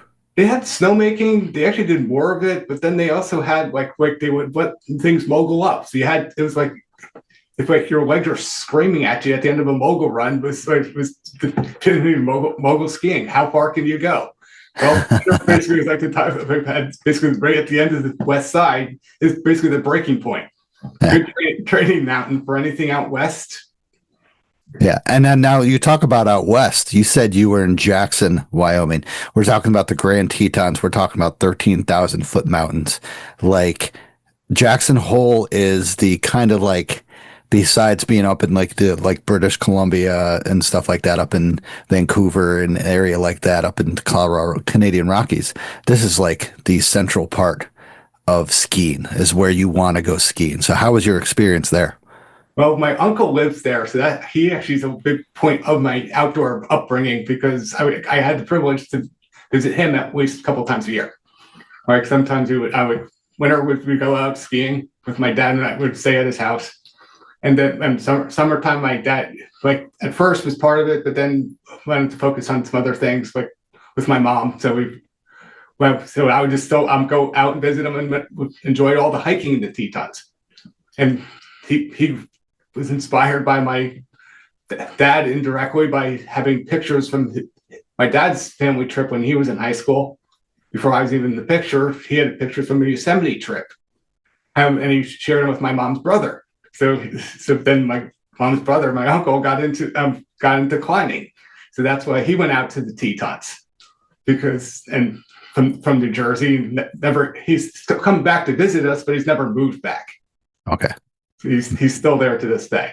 I mean, why wouldn't you still be there out in that scenery is just, I have to say, goddamn, that's just one of the like I have seen your photographs of there, and I can't wait to visit. It's absolute stunning. Well, make sure you pick up my guidebook I'm writing on the Tetons that will be out next March. Oh yeah. So next March. All right. So that's going to be my 4th book. I have the first book out. We could talk about that's more like the Catskills tonight. And then I have my 2nd one coming out this March, and the 3rd one about the Tetons in the fall. So I totally like kind of declassified you as just an award-winning photographer, not an author as well. Good Lord, sorry. Okay. You feel that sinking in on me. Like, it's like, author, pinch. My God, awesome. So now you've started to drift out of in the college years. You start drift out of the Catskills, New Jersey, stuff like that, and you start getting yourself into photography. Where were your first beginnings in photography that you explored most of and kind of pulled you in to be like, this is what I want to do? Well, the start of it was when I was taking pictures of the sunsets during economics grad school. I did get my degree in economics, but I did use my stress reduction. Like, instead of like some people went out for a yoga class, I would go walking this in and around the University of Connecticut had a wilderness thing attached to it. So I would go up this hill for these sunsets, and depending on the time of the year, where I'd be pointing based on where the sun's going to be. It's pretty much, but this sunsets were usually magnificent, and the views were always different because it's on the top of a pretty pointy hill. You also get different colors, different times, the year, stuff like that. Different atmospheric. Say it's a completely humid day, you'll get the orange glowed suns versus in the fall you would have the remnants of some of the thermal wispy clouds coming in as the cool air moves in. It's pretty neat. And that's what drew you into doing photography. This was, would you mind me asking what year this was where you started doing this? 2008. 2008. So we're in digital photography at this time. Say again, please. This is digital photography. Are you doing like you're not doing? This is all digital for me. Okay. So you're the digital kind of guy. So now bringing you into photography, when did you start moving out towards the more extravagant areas instead of just Connecticut? Well, in 2010 was my first annual trip with my uncle. That was part of the string that still existed until pandemic moved in. Like that, I went to visit him. At first, it started with just trying to capture some cool things to show my parents back home. Like, Dad, you should have come on this trip. This is what you missed. but as my uncle and I became our favorite hikes to do the week I was there. So I was off and it usually came after the first few years of it. It came very same time in the season, so the lighting became the same. But then the Tetons, it's always had different. Sometimes you have snow in the middle of August. Sometimes you have autumn colors moving in early. You have spring wildflowers some years. So Mother Nature, what she wanted to throw at me, created the variation. But I was able to hone in on my skills at the same time. But I was able to try how do I make this scene better? I did have things change on me. Like some if you're going to suppose snow, I'll put snow in the scene versus spring green. It's going to be different. But to get to the different, how do you hone in on the cragginess of the Tetons and whatever else is around it? Still be there, but just play around with the peaks, really. Mm-hmm. Now you have, once again, like you're talking about, as being a photographer, you have to adjust towards the, of course, light, different landscapes, like front posing, back posing landscape and stuff like that. Now, you throw in the Tetons, they have nice, bold gray colors of the Tetons, but you put in the snow. Now you have brightness from the sun and stuff. Now you got to adjust everything. Like, did you just snap, adjust, snap, and you just, how many thousands and thousands and thousands of pictures do you have on your camera full of just this stuff of just crap that we always have? I usually shot with a bunch of brackets that would allow me to have 5 different exposure settings at the same time. So I just get to pick the one that would look the best. Nice. Or if I wanted to change, she wanted to change the hues a little bit. Like, which ones are going to I turned the sky into a turquoise, but that would make the aspens look great in the fall. True. I'm self-taught, so I didn't know how do you mix that? Well, I found out later if you add a certain filter onto the external part of the camera, the skies are no longer going to be teal. It's going to be rich cobalt blue sky, which is out west is known for, and the aspens are going to be fiery red for unbelievable image. The first 2 years of playing with that turned out to me just playing and learning about photography itself. So basically, Connecticut, besides Connecticut, the Grand Tetons, Wyoming was your stomping ground of photography. Yes. Nice. So now, what is your gear selection? Like what are you, a Nikon guy, Canon guy? I am a Nikon guy. Actually, you guys can see it's over here tonight. It's like it's photographing me right now. It's there's a view of my back. I'm on the back of my head right now, but it's right here. Nice. It's my Nikon D7100. I have two of them. Because nice. That's a good selection. I've heard nothing but great things about the 7100. I love it because I could have the DX format allows me to carry one pretty decent lens that I don't have to keep swapping things out especially when you're trying to enjoy the hiking too. Like I'm hiking like when I do my working on my AT book, I was hiking 20-mile days most of the time, on top of taking the picture. So you can't just be like swapping lenses out. You're never going to sleep. Yeah, and you got to move, you got to switch, you got all your pack is full of your camera gear, and that's it. So the 70, I have a 5200. I have a 5200 that I barely use. I do astrophotography, so I do nighttime photography. It's definitely a passion of mine. I love astrophotography, so. It's great stuff. Now, what are your lenses that you are, this is a good question. While you're on the trail, what are your lens selections? Because, once again, if you're passionate, you'll carry everyone. But if I'm on the trail, I tend to go with an 18-200 or an 18-300. Okay. The 300 doesn't necessarily fit well in the pack because it just tends to it's a little bit too big. So it's like if it's you want if you're like scrambling up like some of the Panther cragginess, or what was the one I was at recently? Panther was good. What'd you say you recently did? Any part of those Devil's Path, right? Have you ever done that? Yeah, it's like you have the rock scrambles, and sometimes your chest is against some rock, trying to you don't want to have your camera hanging out, right? Yeah. So if I want to be able to keep it protected, I'm going to put it in my camera back. Yeah. So you're one of the guys that carries it as kind of like the hoist on his chest. I put the case over my head, and then have my pack, so it's not around my neck. I don't have the straps on my pack, so the pack supports it. Wow. And so it hangs like right here. Wow. Okay. Yeah. So it's like your front chest, and you can kind of just bracket it off and take a picture, right? Exactly. But when you get to Northeast humid days, that gets a little hot, but you have to put up with it. Yep. Your chest kind of gives off that humidity that goes up into the lens. So it's kind of ruins everything. So, so out west, did you ever have to deal with that kind of like the humidity and stuff? What was your battle out west with weather besides cold and stuff like that? Like what do you deal with? In the wintertime, you can have the 30-degree inversion. Like you can have a negative 25 degrees at the base of the mountains, but then up top, you're like 15 above zero, just wearing a fleece vest and a long sleeve t-shirt. Like I had to carry all the layers. Nice.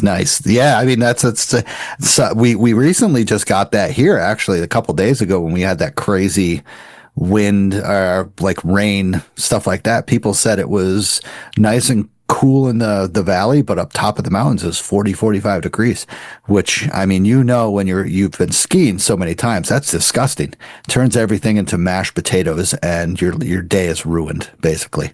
It's good if it's mogulled up in the springtime, but this time of year, I'll definitely agree because the next day it's just going to go freeze, and it's going to be bulletproof slab of ice. Yeah, so now we're talking about, we got the gear, you got your 7100, we have your lens, which is preferred. Now, a big question of mine always with people who bring these cameras, what's your limit on, do you research what you're doing before and then be like, okay, this is more of a landscape thing, let me bring my smaller lens, or will you just always bring that with you, and that's your go-to hiking pack? I have my go-to hiking setup of that 18-200. Sometimes I'll branch out, bring the 18-300 instead. Okay. So I don't have to keep swapping things because, as you know, it's like we have dirt around. Like this, if you get some of that in your lens, you're messed up big time. But if I had to spend a pretty penny to get it cleaned out. Yeah, it's trying to take care of the cameras is just like you're putting the lens cap on, you're putting the back lens cap on. You're it's like a child, basically. You're like, I can't do anything to this. Can't get any dust or dirt in it. I remember doing like coming up Mount Moose Lock in New Hampshire, like we had like doing way down and up things, or sometimes you're using trees as like bat poles, and like did it do a jump and do the tumble. I get to it completely cracked in half. Oh, so I carried it sorry butt home just to see if I could get Nikon to warranty it. They're like, no. You'll be buying another one. How about 10% off? Make you feel better if you buy it right now. Sure. Oh, that's a decent deal. My God, man, I could just imagine the kind of the drive home from there to New Jersey of just like, I can't believe I broke this. Oh no. The worst part about it, that was on day 2, and I had 4 other days of hiking, and I like that's what it created. I'm going to have a spare of these things. I went to the website, bought a refurbished one. Okay, that's one. So I have a spare setup for when I go for my big. If I'm going to go for our Catskill day trip, I'm just going to bring my camera because I don't want it to just be in the car alone by itself. But if I'm going on anything extended, I'm bringing the second camera along. Nice. That's definitely a great idea. Of course, once again, if you get, what you had up on Mount Musalaki is just, a crash system and now you have nothing, then you're kind of depressed because your passion is kind of done. Like it's crazy. My way to pay my bills has tumbled down the hill. I know. So another thing that I've been told we've all been told this in the past like 10 to 15 years. I mean, as you explained in 2008, you have a digital camera. Print is dead. We've heard that before. What are as being the thoughts of a professional award-winning photographer, what are your thoughts on that saying? I would say it's different. Like people have to think out of the box a little bit more. Like for example, my second of my 2 themed books is blending the print world, where there's studies that show people learn and retain more information and enjoy having a book versus being at a computer screen all day. But there's like the book is going to be a photography book. It's going to have a guidebook component, but then there's going to be some QR codes at the end of the chapter, so you can scan, which takes them to my website, which you can learn more about the hike I talk about. Print the map out. You also could download a GPX file to put onto your smartphone device to go take with you on these hikes I take you on.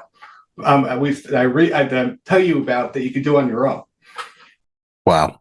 So it's sort of like you have to be smarter now. You have to think outside of the box, create something for what people, a blend of technology and print.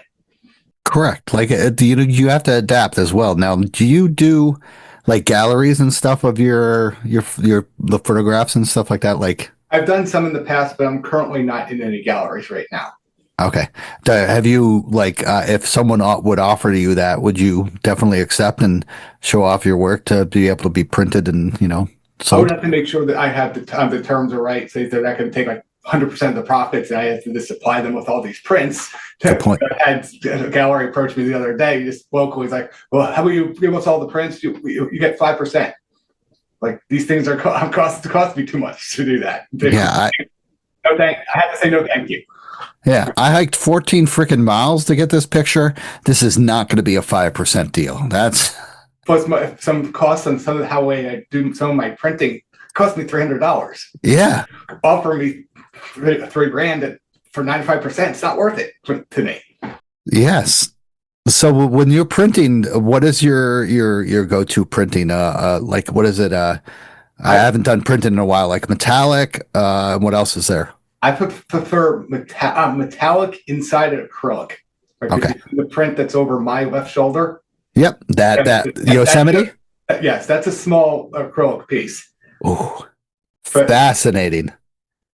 But for example, that has a metal-based print, and then it's in the acrylic, so it looks almost three-dimensional. Yeah, that's what I was going to say. I looked over your shoulder and I was just like, wow, That thing cost me $900. I'm not going to sell that to a gallery. Oh, we'll sell it for $1,000. I'll give you 5%. That doesn't cover it. So true. Some people, I remember my younger self did say yes just to get exposure, and did it end up selling? No. So I just had some extra thing laying around that still sits under my guest room bed. Yeah, dude, like, with it, you chat about that, and I did the same thing as well, with my astrophotography around here. I was just like, oh yeah, this is fine. Let me print this off. And they're like, well, for a good piece, this would cost this much. I'm like, what? But at first, when you're a new artist, you fall for it. Unfortunately, that's almost a test of passage. You have to. It's growing pains. It is. So I mean, so. Raymond's telling us print is not dead, but it is somewhat dead. You got to adjust. If you want to put that piece in your back in your house, it's not dead. But if you want to follow some stuff online and stuff like that, it's dead. So it's a 50-50. I would say classics hopefully I would say I hope the classics aren't going to be dead. Yeah. I mean, I agree with that. Not some photo books, like this written books, like some of the Three Musketeers, one of my favorite movies. I hope that book never dies. Right. And then a whole books like print. You're making books. You're an author, so we don't want that shit to die. My book right here. This can't die. It just came out in November. So Appalachian. Oh my God. Let's not have it die. All right. Print is not dead, everybody. Not dead yet. And that your Appalachian Trail book, I will have that link in the show notes. So now let's move it a little bit further on. You're starting to explore the Catskills. What, like you skied here? What got you? You started hiking somewhat in Connecticut, then out west. What brought you back to the Catskills? Why are you back here? Well, it started by accident, actually. A friend was, his wife did the 3,500 way back in the day, and she actually has the number of 666. So we nicknamed her Mrs. Devil's Path. Oh, who is this again? My friend's wife. Okay, I mean that's he's an elderly gentleman. He's probably between 60 and 70, but he hikes young because he hikes all the time. Okay, good.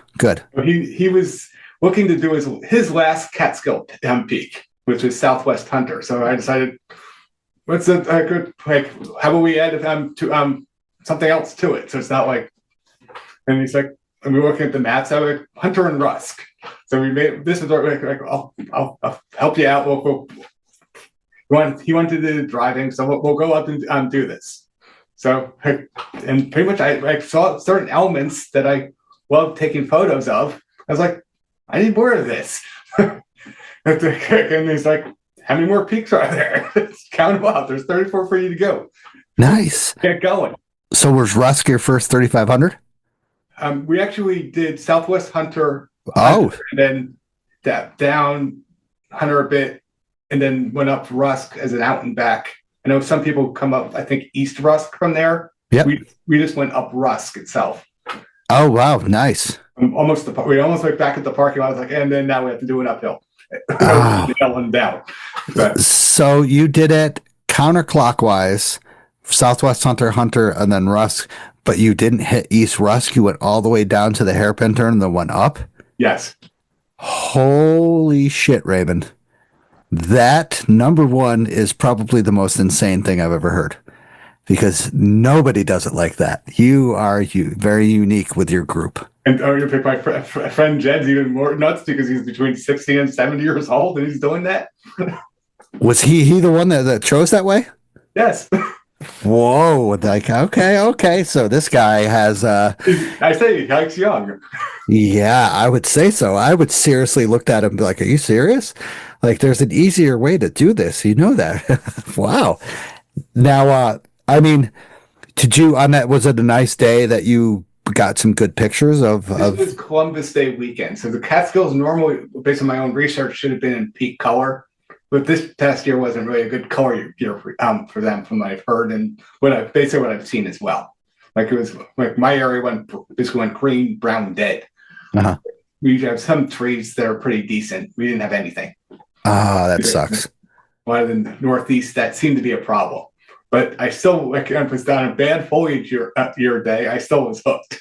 Yeah, right. I mean, you get that balsam forest walk through, especially when going to Southwest Hunter along the. Did you know that area was once a deforested area called the Fenwick Lumber Company, and it had a trail like That was that was the railroad track bed, right? Yeah, isn't that insane? Very insane. You're walking along that like, wow, this is a nice trail. Oh, this wasn't a trail. This was a train station basically for them to log wood. Like, holy shit. Like, it's just unbelievable. Now, I'm guessing like were you blown away besides, you're only skiing on Hunter and then you see this part of the Catskills?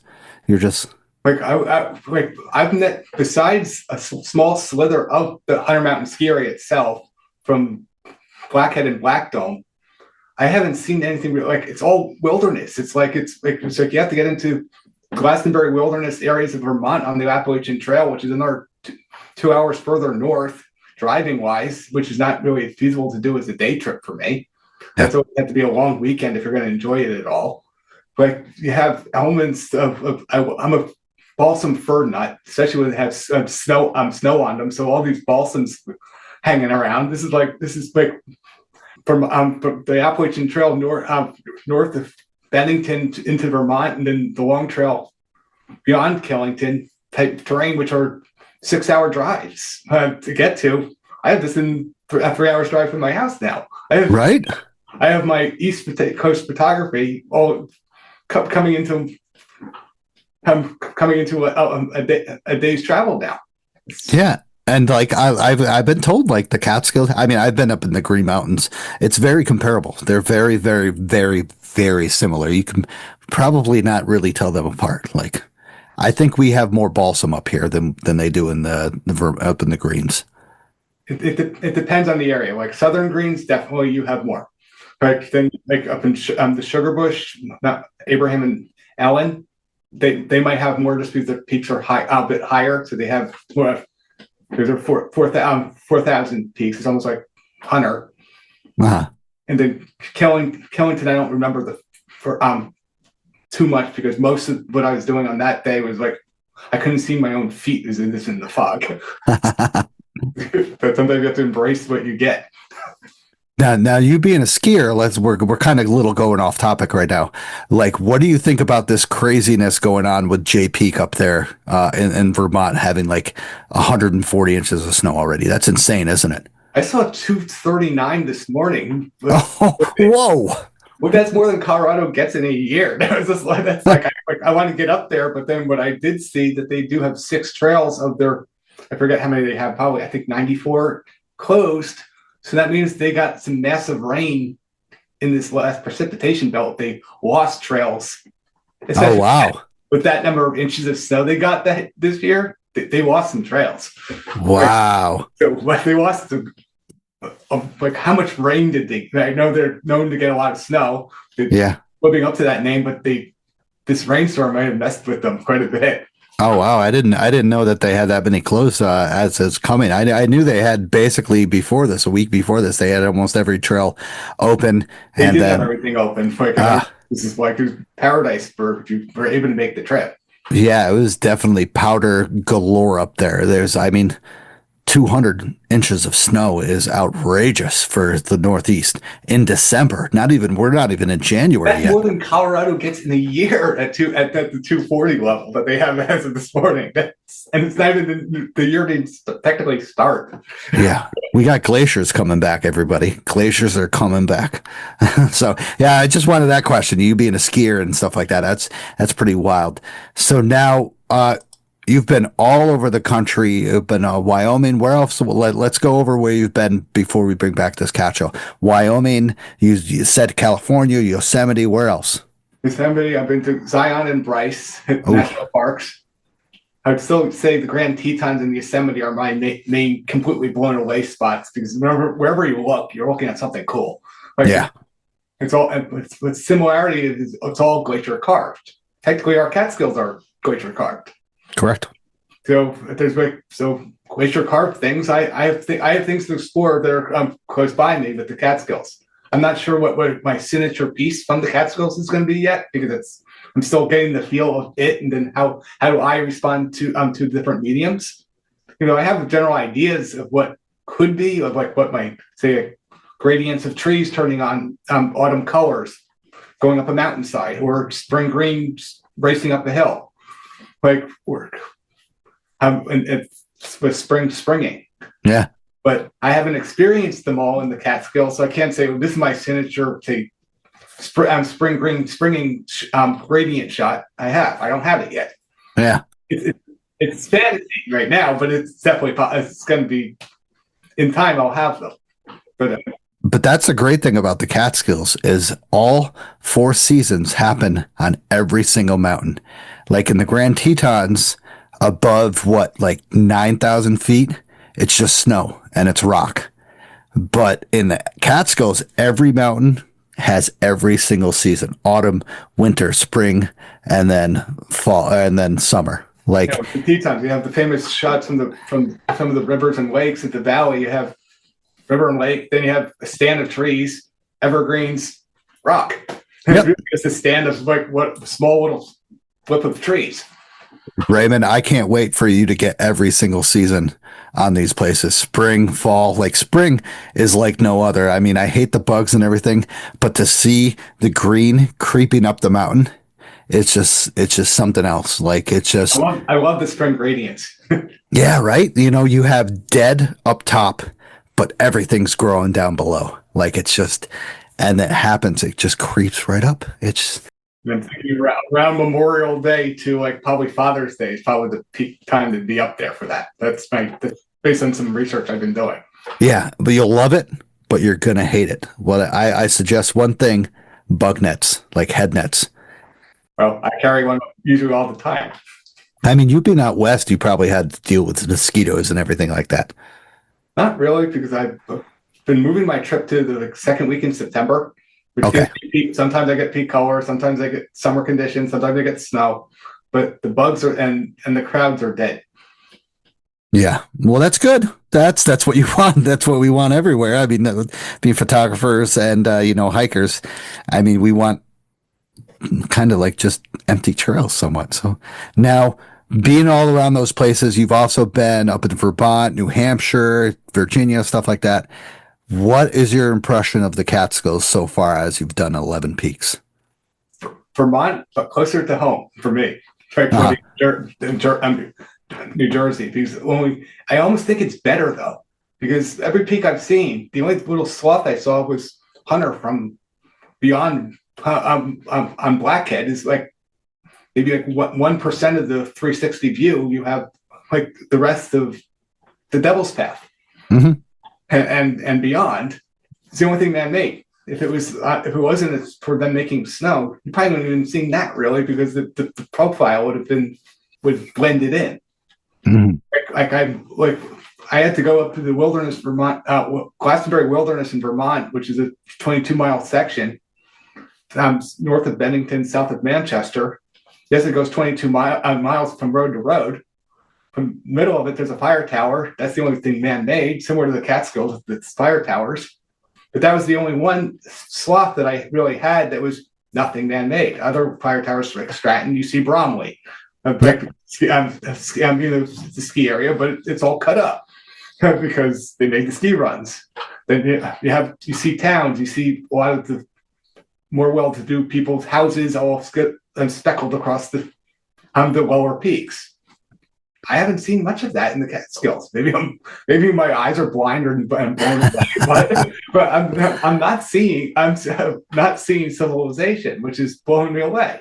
It's like which I always thought I had to drive like 4 to 5 hours at least to get somewhere in Vermont to do that. Wow. I can't say my backyard, but I have it within a day trip. Yeah, exactly. And a lot of people, skip the Catskills to go up the Adirondacks, go to the Whites, go to even the Green Mountains.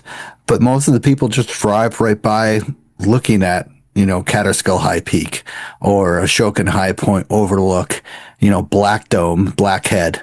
And they don't think nothing of it because I'm dead set on, being above tree line and stuff like that.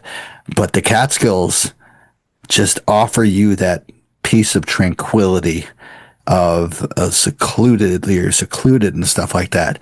And I gotta admit, Tad meeting you and stuff like that, just the people there are wonderful. You meet on the trail are all. I think we're more of. We're out here for the nature aspect, for the views, for the love of nature, than we are to capture the summits. I don't know. Is that just me? Like the It's the sum of everything. It's like you got the highs and lows of being going up and down the trails, being out in nature. Like for me, it's like if I was going to Vermont, so that's 4 extra hours. I'm out enjoying nature than sitting in the car. Why do you want to sit in the car? We're out there. We're out there to be in the nature. But we're going to just pass nature to go drive some more. Let's go to nature. Wow. And there's like I was completely. It was this is a cloudy day, but like the other day, like when we're up, young at heart, Jed and I were. That's what I call him because he hikes young. Like we were mostly up Black Dome, looking at Blackhead. The sun didn't come out yet, but the prior night there must have been some fog that froze on the trees. All the trees were completely glistened and looked like a blanket of snow. Looking at this thing is just like, it's just that I don't know what I know what you're talking about, and I don't know what it is with the trees being coated in that white, but it's something else. It's like I had my gradients. I had like a almost like black and white, but it was because it was just all gray anyway. The pictures I didn't finish them all of the final edits because I want to convert them to black and white because it'd be crazy cool. Make them timeless. Print is not dead at all. It's like it's beauty and beauty. Exactly. So now, what peaks have you done so far? You said you've done Panther, Southwest Hunter, Rusk. What else? Black Dome. Have Thomas Cole. Nice. And then the 4 that are together: Big Indian, Fur, Eagle, and Balsam with the. Oh wow! Club. I have my list right here. So from the top was Hunter, Black Dome, Thomas Cole, Blackhead, Southwest Hunter, Panther, Big Indian, Rusk, Fur, Balsam, and Eagle. Nice. So, you've done Big Indian and Fur. Like they're viewless. They have no viewpoints. What are your thoughts on the canisters and stuff like that? That's cool areas, right? I'm still exploring. I'm still learning how to be more of an outdoors person when I don't have a trail and a map to follow. Like that's some skills I'm learning right now with. I'm excited for that challenge, but the Trailless Peaks offer me my canopy shots for when it does snow. They'll collect a bunch of snow. Not many people will go there and create. Boot prints create one look. Tranquil, untouched snow makes another type of look. So depending on the type of both are beautiful, but what's the beauty of the day that you prefer or to see? I probably would rather see it not touched. Yeah. So the Trailless Peaks are more places to do that. I found it interesting when we did do Balsam that we had a dusting of snow in the higher elevations that I think they call it the herd paths. The herd path still is acting like the trail. Yeah. We're cutting trail, but the trail had the snow on it. The surrounding areas did not. Where the herd path had the snow, not the surrounding area. It was a little interesting. So I'm expecting, since not many people have been here, just equal snow. The herd path is alive. It's like it's definitely different. Like you said, it's you go in expecting bushwhacks to be 100% bushwhacks, but now we have, like what you said, the herd paths to kind of guide you up to the summit, which is good. We don't want people out in the middle of winter to get lost and then have search and rescue come out and get them and such. And we over time, being Catskill hikers, have kind of like foot stamped these herd paths for people like you to enjoy and stuff. I don't know, Raymond, if you're looking to get in bushwhacks, I can tell you where you can 100% go to feel that 100% no person experience where you want to be alone and be like, wow, this is wild. instead of having a herd path take you out. Let me know. I will, but I have to hone my skills. Right now, I'd be one of those statistics that they have to call like the authorities to come and get. I have the GPS Rico to find me, but I'd rather not have to use the thing right now. But just make sure you take a really good picture before you're out in the wilderness and you pass away. Be like, this is my work will be more appreciated when I'm dead, not necessarily when Prince's dead. Oh my God. Well said. Well said. So with you being in these 11 peaks, what are you searching for with your upcoming peaks when you're going to, do the list of the 3,500? Well, Jed and I did Panther recently, like you said, but we're going to be doing Panther again this coming weekend, but it's going to count for the winter tally. Nice. Even though when we did Panther, when I met Tad, it actually had recently snowed. The upper half of it was in snow. And that was back in earlier parts of November. So if the snow all washed away, hypothetically with the last rain, I might have my autumn shots versus my winter conditions I already have, or I know some spots that I'm looking to go back to and take the pictures again, because I missed some things looking around my own photographs. I could have exposed this better. If I stood one further step to the right, this whole scene would have been a lot better. So you're not looking to do these mountains just once and then leave? I don't think so. Good. That's the way I like here. So part of my book contract for my fourth book, I think all my contracts have been I have to pitch another idea to them before I go to other concerns. So I might want to pitch a Catskill book. I have to get material first. Yes. And I have to figure out my avenue and what's new. So it's not I'm dead on arrival book. I have to do some research and then figure out where my skill sets. What did I do well? Where's my subject weak? Where do I have to come back for? It's a process.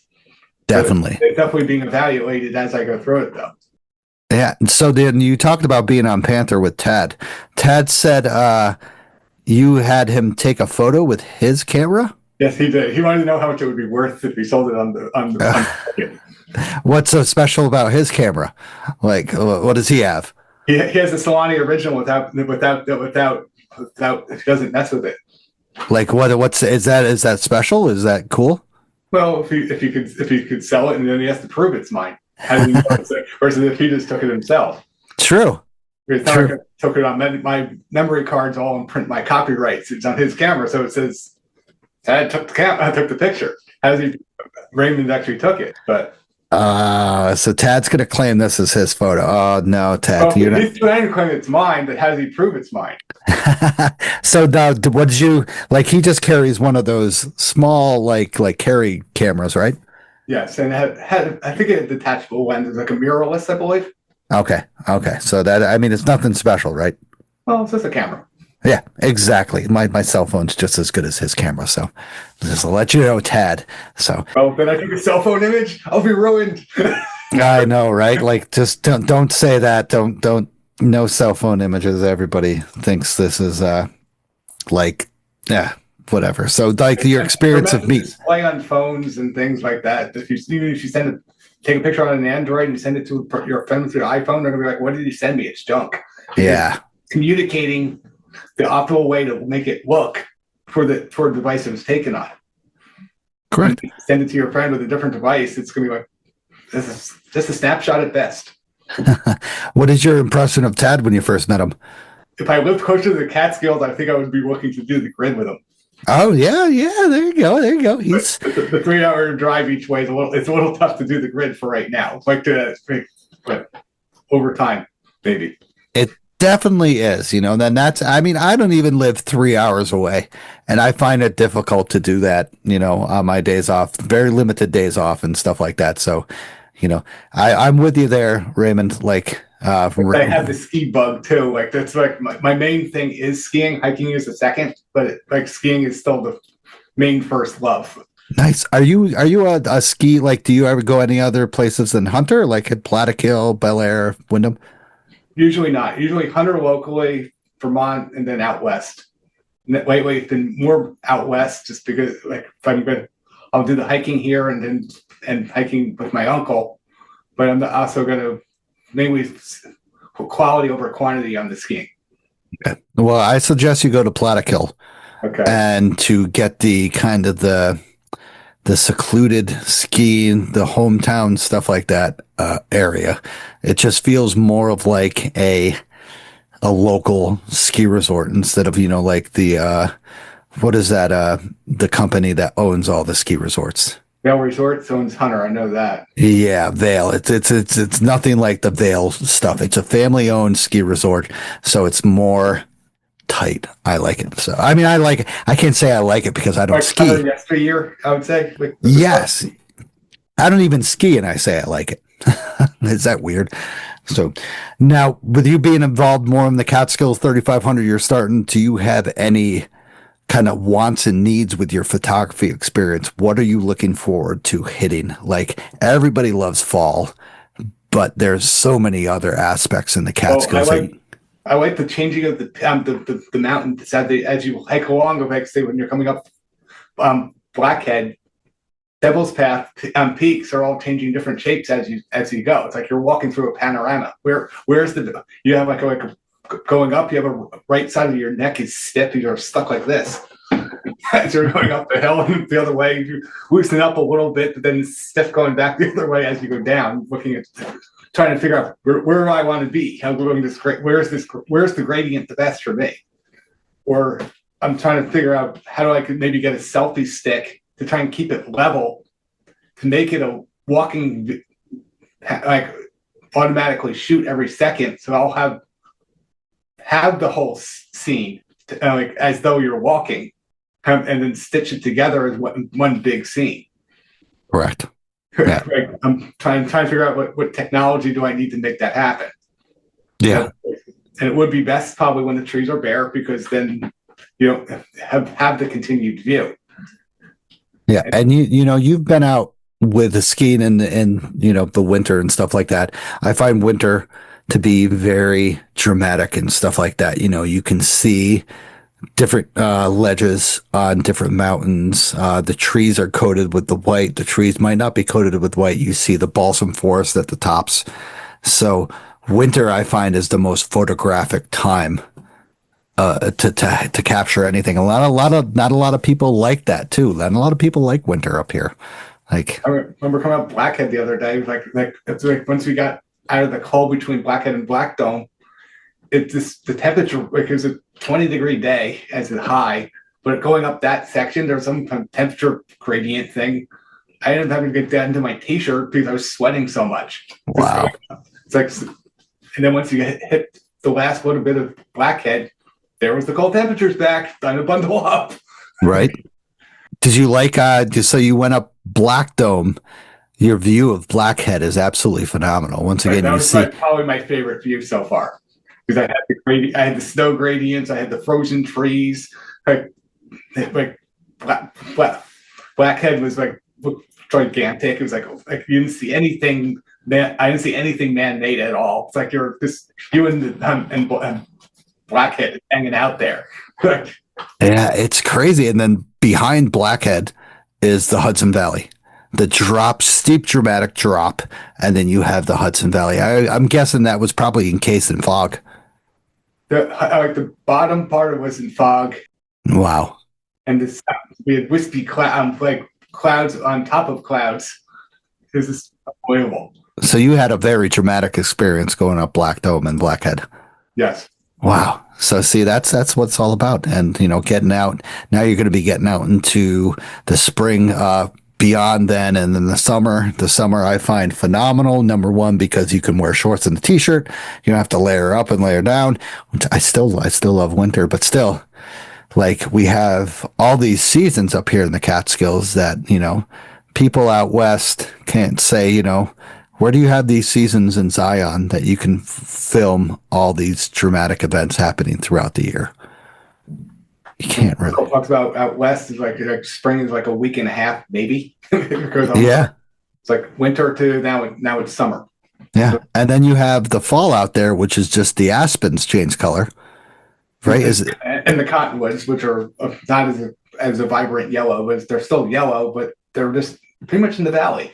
Like yeah. If you're hiking beyond a quarter mile from your car, you're not seeing autumn color. Yeah. All buying stuff you have, but it's not here. Like here, you have full blown aspen groves. You have full blown color in your sticking in your face, and like you said, you have a stiff neck and just looking everywhere. And then you also have your jaw wide open, like, look at those freaking golden colors in front of me. And then you look to your right, and all of a sudden there's these bright orange colors. You're like, wow. So not a lot of people realize what we have out here in the freaking Northeast. It's stunning. And then you have and in the Catskills, I haven't seen it with my own eyes, but you have a full color gradient probably, and then the balsams on top. It's almost like snow top mountains, but now they're green top. Like, yeah, creating like an optical illusion of like, how do you pull that off? Like, I'm looking forward to that. Yeah, and like you said, the optical illusion you have, it's the contrast, shows you how dramatic it is with that dark green up the top. And then some peaks probably trickles down before from the top, like, and the dark green amongst the oranges and yellows is going to be an unbelievable experience. Exactly. I've seen pictures, but I think my own. I'm looking forward to experience it. I'm looking forward to you experiencing it and seeing your photography for it. So it's going to be absolutely phenomenal. So Raymond, kind of like a last, I'm going to have like two more questions. So now the area, Catskills have its painters, poets, storytellers stuff. We have Thomas Cole up here. We have the story of, Sleepy Hollow, stuff like that. And now photographers are coming up here to do their business and stuff like that. What is your perspective on this deep history? Are you following this deep history? Do you know about it and stuff, and you kind of like keep it in the back of your mind and being like, wow, I'm part of this? I'm coming to, I'm working through it. I don't know a lot about it, but I'm looking at a lot of the Flickr blogs to see what has been done. Because I don't want to step in someone else's shoes, and because they've done that. What's something I could do? Like, Correct. So recognize a scene. Ooh, that's something that I haven't seen before. Like, I just saw it. I'll capture a few different ways and see if I want to make that my signature Catskill thing yet. I don't know my true signature Catskill. I tend to like tunnels. Like you have my tunnel view over my left shoulder of Yosemite. Obviously, granite cliffs made the tunnel there, but in the Catskills, maybe I'll have some balsam firs on the right, some aspens from the left, creating a cool tunnel to foliage battle. They're like, we look better in winter. We look better in the fall. Take that with the two trees leaning in at each other, almost like a boxing match, as their branches intertwine with each other. And I'll be the one to intercede and call the boxing match between the two colors as the trees take on their scenes. I don't think it will be hikers walking through rocks, because I tend to like less human activity in my shots, but some people do want pictures of them when they see me taking pictures. They want pictures have taken of them in the scene, because that's what they want to take back home to put on Facebook or whatever. So I'll take a few pictures of them for them. Yeah. Who knows? Maybe you'll capture that moment when you're hiking Devil's Path and capturing that person climbing that amazing piece of Indian Head Mountain, that has a crazy steep section, and it'll be that's your signature, Or I do plan out full moon shoots, like where to be with the full moon coming up with the scene. I have it mapped out for Yosemite when to have this scene with the full moon be about the size of a baseball in that scene. I still have to capture it yet. Right. Where in the Catskills could I maybe be looking at the Devil's Path, having the full moon in the middle of it somewhere. Like maybe on a different day have the thermal clouds in their glory on a blue background day. Maybe you're lucky enough to get a thunderhead in there and then hightail it back to the car. Maybe that would be cool. Since it is Devil's Path, make it spooky. Right? Yeah, so maybe I do like angry skies, but I don't like necessarily their after effects. I don't want to be struck by lightning. I want to sort of live a little longer. But so you have it all kind of like planned out, man. So I have to figure out where to be and when, though. Like, I'm still getting this sense of first when I start taking pictures, like sort of get the sense of the place, figure out where you want to go back to. Where can I, and then, well, what can I do better with this? You still have to be able to say you have an unbelievable day. You're still going to want to get unbelievable photos for what you have, but you have to also. But if you do more of it, then you figure out you really know what you have is special. Photographically, I knew that Blackhead view from Black Dome Day is going to stand the test of time. It just has to. Yeah. What I experienced.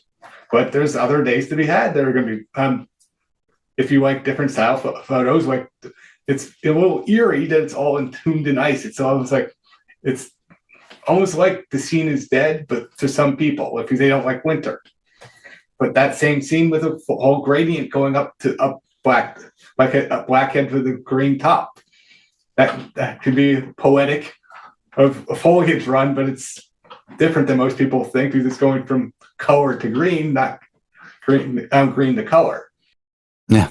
Until you experience it, you cannot judge it. Right. So I need more time to judge my own work even there. True. And once again, I appreciate you taking all that time to, fine tune your photographs and stuff like that to make them represent the areas you've been to, seeing Yosemite, Grand Tetons. I'm excited to see your projects on the Catskills because this is fantastic. It's going to be great. So last question, Raymond, I'm going to say we didn't go over Rand. So how about you tell me about Rand? Where did that come from? You want to talk about this in the beginning when we were off recording. So where did Rand come from? It's a nickname. I'm legally named Raymond. My grandfather was Raymond. My dad goes by Ray. So the family needed another R name for me. So Randy sort of stuck when I was a kid. Well, my mom decided, my car didn't start one day on a hike. I was waiting for the Appalachian Mountain Club. So my mom, instead of calling AAA and my dad was away, said, I guess I'm coming to get you.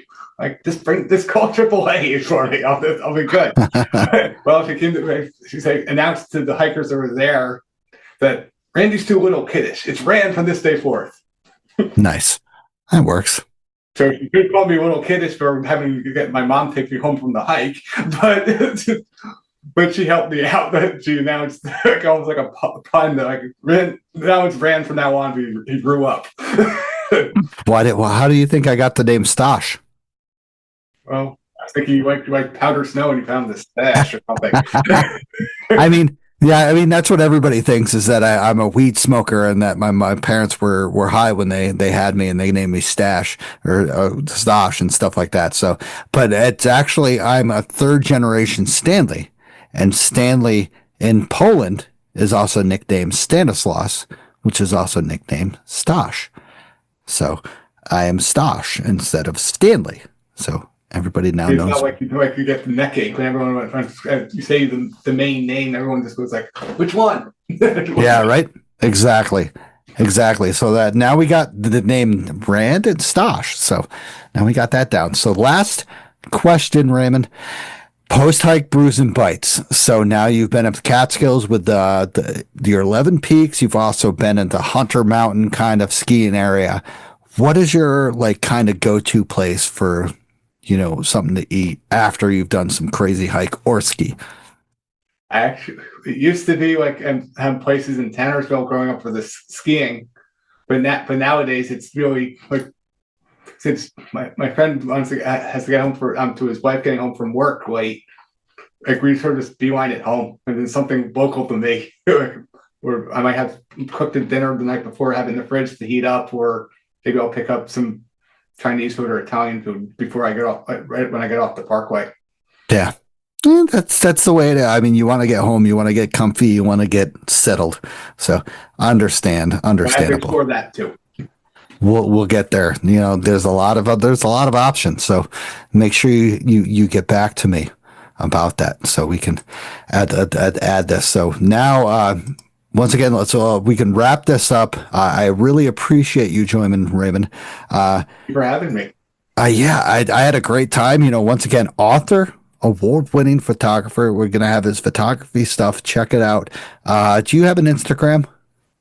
It's being built currently. It's not. It's being built currently. So you just have a website, right?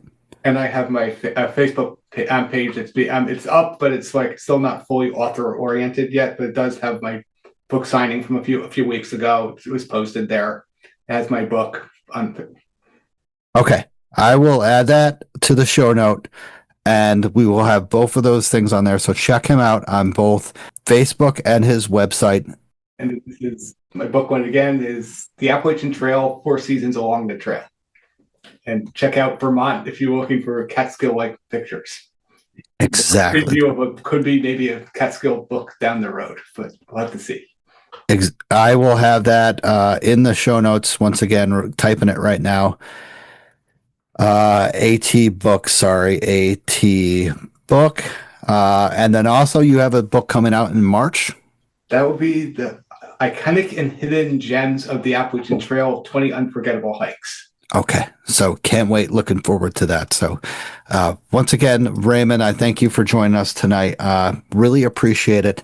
A big thank you goes out to the monthly supporters and the monthly sponsors of the show. Really appreciate you guys donating your money and time to the show. Everybody who is still listening to the show, we're at 203 episodes. Raymond Salani joins us, award-winning photographer and author. Had a great time, Raymond. I hope you have a great night. Happy New Year. Thank you, Seth, and thank you for this opportunity. I've had a great time as well. Exactly. Same here, Raymond. Glad you can join me. Tad, thank you for hooking us up. Thank you, Pat. Yeah. Have a good night, Raymond. We'll talk to you later. We'll see you on the peaks, hopefully. Hopefully I'll see you on Panther on Saturday. Yes, or maybe I'm working. I have to work Sunday. Okay. Hey everyone, I just want to thank you for listening to the show. If you enjoyed the show, subscribe and throw down a smooth review on Spotify, Apple Podcasts, or any podcast platform that you use. You can also check daily updates of the podcast, hikes, hiking news, and local news on Facebook, Instagram, Twitter, and the official website of the show. Remember this. You gotta just keep on living in the Catskills, man. Livin. Wicked.